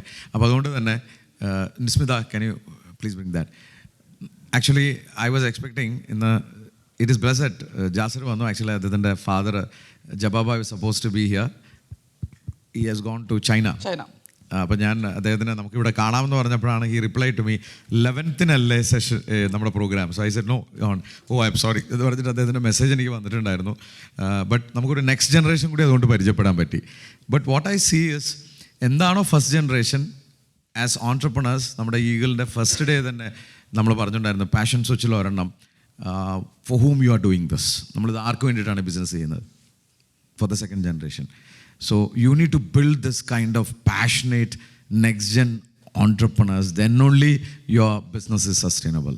ഒരു 100 കൊല്ലം നിലനിൽക്കണം എന്ന ആഗ്രഹത്തോടു കൂടി തുടക്കം തൊട്ട് തുടങ്ങിയാൽ മാത്രമേ ആ സംഭവം ഹാൻഡ് ഓവർ ചെയ്യാൻ പറ്റുള്ളൂ. Otherwise it has to be a professionally run company like Tatas you exit. So I think it is in the safe hand. അത് വളരെ ഇമ്പോർട്ടൻ്റ് ആണ്. ഇപ്പോൾ നമ്മളുടെ ഈ ഒരു ജനറേഷൻ കഴിഞ്ഞപ്പോൾ ഞങ്ങളിപ്പോൾ 30 വർഷമായി. ഇപ്പോൾ ഞങ്ങളിപ്പോൾ may be 5 or 10 years we will be completely involved in the business. After that, they have to run. Jasir is 25 now, and his younger brother is also doing business. എനിക്ക് 3 പെൺകുട്ടികളാണ്. അതിലും ഒരാൾ ഇൻഡസ്ട്രിയൽ എഞ്ചിനീയറിംഗ് ചെയ്യുന്നുണ്ട്. So she is also passionate of business, machines and all these things. So അപ്പോൾ ഞങ്ങൾ പോകുന്നത് ഇവരെ ഏൽപ്പിച്ചിട്ടാണ്. So the legacy will continue. that is very important. That is very important. അപ്പോൾ ജാസർ പിന്നെ സെക്കൻഡ് ജനറേഷൻ ബിസിനസിനെ കുറിച്ചിട്ടാണ് പിന്നെ ഒരു റിസർച്ച് ചെയ്തിട്ടുണ്ടായിരുന്നത്. Can you elaborate on that? As part of my university 3 years ആണ് കോഴ്സ്. പക്ഷേ 4 വർഷം ചെയ്യാൻ പറ്റും. ലൈക്ക് ലാസ്റ്റ് ഇയർ ഓണേഴ്സ് ഡിഗ്രിയാണ്, അപ്പോൾ മാസ്റ്റേഴ്സ് കിട്ടും. ലാസ്റ്റ് ഇയർ നമ്മൾ എന്തായാലും ഒരു റിസർച്ച് ചെയ്യണം. എൻ്റെ കോഴ്സ് ബിസിനസ് ആൻഡ് ഫൈനാൻസ് ആയതുകൊണ്ട് corporate governance is one of the topics four finance. അപ്പോൾ അതിൽ റിസർച്ച് ചെയ്യുമ്പോൾ നമുക്ക് എപ്പോഴും ഒരു പ്രോബ്ലം സ്റ്റേറ്റ്മെൻറ്റ് എപ്പോഴും വേണം. അപ്പോൾ പ്രോബ്ലം സ്റ്റേറ്റ്മെൻറ്റ് ഞാൻ ഇങ്ങനെ ആലോചിച്ച് എനിക്ക് ഉപകാരമാവുന്നുള്ളൊരു റിസർച്ച് സ്റ്റഡി എന്തായിരിക്കും എന്ന് വെച്ചാൽ, മിക്ക family run businesses they die out in the 3rd generation. 75% of the family business die out in the 3rd generation. അത് എന്തുകൊണ്ട് എന്നാണ് എൻ്റെ ഒരു റിസർച്ച്. അപ്പോൾ അതിന് തിയറി എന്തൊക്കെ കോർപ്പറേറ്റ് ഗവർണൻസ് എന്തൊക്കെയാണ് ചെയ്യുന്നത്, സക്സഷൻ പ്ലാനിങ്, പിന്നെ ബോർഡ് മാനേജ്മെൻറ്റ്, അങ്ങനത്തെ കുറേ കാര്യങ്ങൾ, പ്രൊഫഷണൽ ഒപ്പീനിയൻസ്. പക്ഷെ ഞാൻ ഫോക്കസ് ചെയ്ത് SMEസും ഒരു medium size companies in the UAE. അപ്പോൾ മിക്ക കമ്പനീസിനും ഒരു സ്പെസിഫിക് സക്സഷൻ പ്ലാനിങ് ഇല്ല എന്നാണ് ഞാൻ ഒരു റിസർച്ചിൽ കണ്ടെത്തിയത്. അതും ഈ റിസർച്ച് പബ്ലിഷ്ഡ് ആണ് ഇൻ ദ ജേർണൽസ്. അപ്പോൾ ഞാൻ അതിൻ്റെ കോപ്പി വേണമെങ്കിൽ എല്ലാവർക്കും ഫോർവേഡ് ചെയ്യാം. അപ്പോൾ ആദ്യമായിട്ടാണ് എൻ്റെ ഒരു like usually in universities research പിള്ളേരെ റിസർച്ച് അങ്ങനെ പബ്ലിഷ് ആവലില്ല. കാരണം കൂടുതലും പ്രൊഫസേഴ്സാണ്, അവർക്കൊരു റിക്വയർമെൻ്റ് ഉണ്ട്. പ്രൊഫസേഴ്സ് എപ്പോഴും അവർ പിള്ളേരെ നല്ല റിസർച്ച് ആണെങ്കിൽ അവർ ഇൻവോൾവ് ചെയ്തിട്ട് കുറേ ചേഞ്ചസ് ഒക്കെ വരുത്തിയിട്ടാണ് പിന്നെ അപ്ലൈ ചെയ്യൽ. അപ്പോൾ അതിൽ ഈ ഒരു റിസർച്ച് ആപ്ലിക്കബിളായി തോന്നി. കാരണം ഞാൻ നോക്കി വന്നപ്പോൾ മിക്കവർക്കും സക്സഷൻ പ്ലാനിങ് എന്ന് പറഞ്ഞിട്ടൊരു ഡോക്യുമെൻ്റോ അല്ലെങ്കിൽ ഒരു പ്ലാൻ തന്നെ ഇല്ല. അത് വളരെ ഇമ്പോർട്ടൻ്റ് ആണ്. In the case of demise or in the case of any accidents എന്തായിരിക്കും നമ്മളെ പ്ലാൻ, ആർക്കായിരിക്കും ഏൽപ്പിക്കുക, ആർക്കായിരിക്കും എന്ത് റെസ്പോൺസിബിലിറ്റി എന്നുള്ളൊരു പ്ലാൻ നമ്മൾ എന്തായാലും ചെയ്ത് വെക്കണം. It's very important in family businesses. അപ്പോൾ അങ്ങനത്തെ നമ്മൾ ഇപ്പോൾ കറൻ്റ്ലി ചെയ്യുന്നില്ല. കാരണം അത് പ്ലാൻ ഉണ്ട്, ഒരു കോർപ്പറേറ്റ് ഗവർണൻസ് എന്നുള്ള രീതിയിൽ പ്ലാൻ ഉണ്ട്, അത് ചെയ്യണം. പിന്നെ അതോടുകൂടി ഒരു ഇൻഡിപെൻഡൻറ്റ് ഡയറക്ടർ ബോർഡ് എന്നുള്ള രീതിയിൽ അങ്ങനെയും കുറച്ച് ഈ റിക്വയർമെൻറ്റ്സ് ഒക്കെ ആണ് ഗ്ലോബലി ഫോളോ ചെയ്യുന്നത്. അപ്പോൾ കൂടുതലും മലയാളി ബിസിനസ് അല്ലെങ്കിൽ ഒരു ഇന്ത്യൻ ബേസ്ഡ് ബിസിനസ്സിൽ ഇങ്ങനത്തെ ഒക്കെ ഫോർമാലിറ്റീസ് വെരി അൺനോൺ. പക്ഷേ ഇത് ഉണ്ടാവണത് is good for your business, for your longevity. അപ്പോൾ one of the things I have noticed is വാപ്പ ഇത്രത്തോളം ലൈക്ക് എന്നെ ചിലപ്പോൾ നിർബന്ധിച്ചിട്ടായിരിക്കും ബിസിനസ്സിലൊക്കെ വർക്ക് ചെയ്യാനൊക്കെ പറയല്ലോ. എനിക്ക് ചിലപ്പോൾ ഇൻട്രസ്റ്റ് ഉണ്ടാവുന്നില്ല, ലൈക്ക് എനിക്ക് ചിലപ്പോൾ ഫുട്ബോൾ കളിക്കാനോ അല്ലെങ്കിൽ അങ്ങനെ എന്തെങ്കിലുമൊക്കെ ചെയ്യാനായിരിക്കും ഇൻട്രസ്റ്റ്. പക്ഷേ നിർബന്ധിച്ചിട്ട് ആ സമയത്ത് ചെയ്തുകൊണ്ട് എനിക്ക് ആ സമയത്ത് തന്നെ മനസ്സിലായി what we have done and what you have grown from there. Like I can literally do a mapping exercise. ഞാൻ പല മെഷീൻ മാനുഫാക്ചറേഴ്സ് കണ്ടിട്ടുണ്ട്, അവരൊക്കെ ഓൾമോസ്റ്റ് 100 years 120 years ഒക്കെ ചെയ്യുന്ന ബിസിനസ്സാണ്. അപ്പോൾ അവരായിട്ട് സംസാരിക്കുമ്പോൾ, അവരും ഫാമിലി റൺ ബിസിനസ്സാണ്, അവരായിട്ട് സംസാരിക്കുമ്പോഴും ഞാൻ കാണൽ കോറായിട്ട് ബിസിനസ്സിൽ അവർ നേരത്തെ ചെല്ലും, പഠിക്കും, ഓരോരോ ആക്ടിവിറ്റീസും പഠിക്കും, എന്നിട്ട് അത് മനസ്സിലാക്കിയതിന് ശേഷമേ ആണ് പതുക്കെ പതുക്കെ ഒരു ടോപ്പിലെത്തുള്ളൂ. അപ്പോൾ ഈ ഒരു ട്രാൻസിഷൻ എപ്പോഴും നമ്മൾ കരുതണം. അറ്റ് ദി ഏർലി സ്റ്റേജ് ആരായിരിക്കും, എന്തായിരിക്കും കൊടുക്കുക, പിന്നെ അവരുടെ കേപ്പബിലിറ്റീസ് എന്തായിരിക്കും, അങ്ങനെയൊക്കെ നമ്മൾ ഫ്രെയിം ചെയ്ത് വെച്ചാൽ നമുക്ക് ഫ്യൂച്ചറിന്. That's how you build a 100-year-old organization. So thank you, Zainuddin Bhai and Jasir, for this wonderful effort.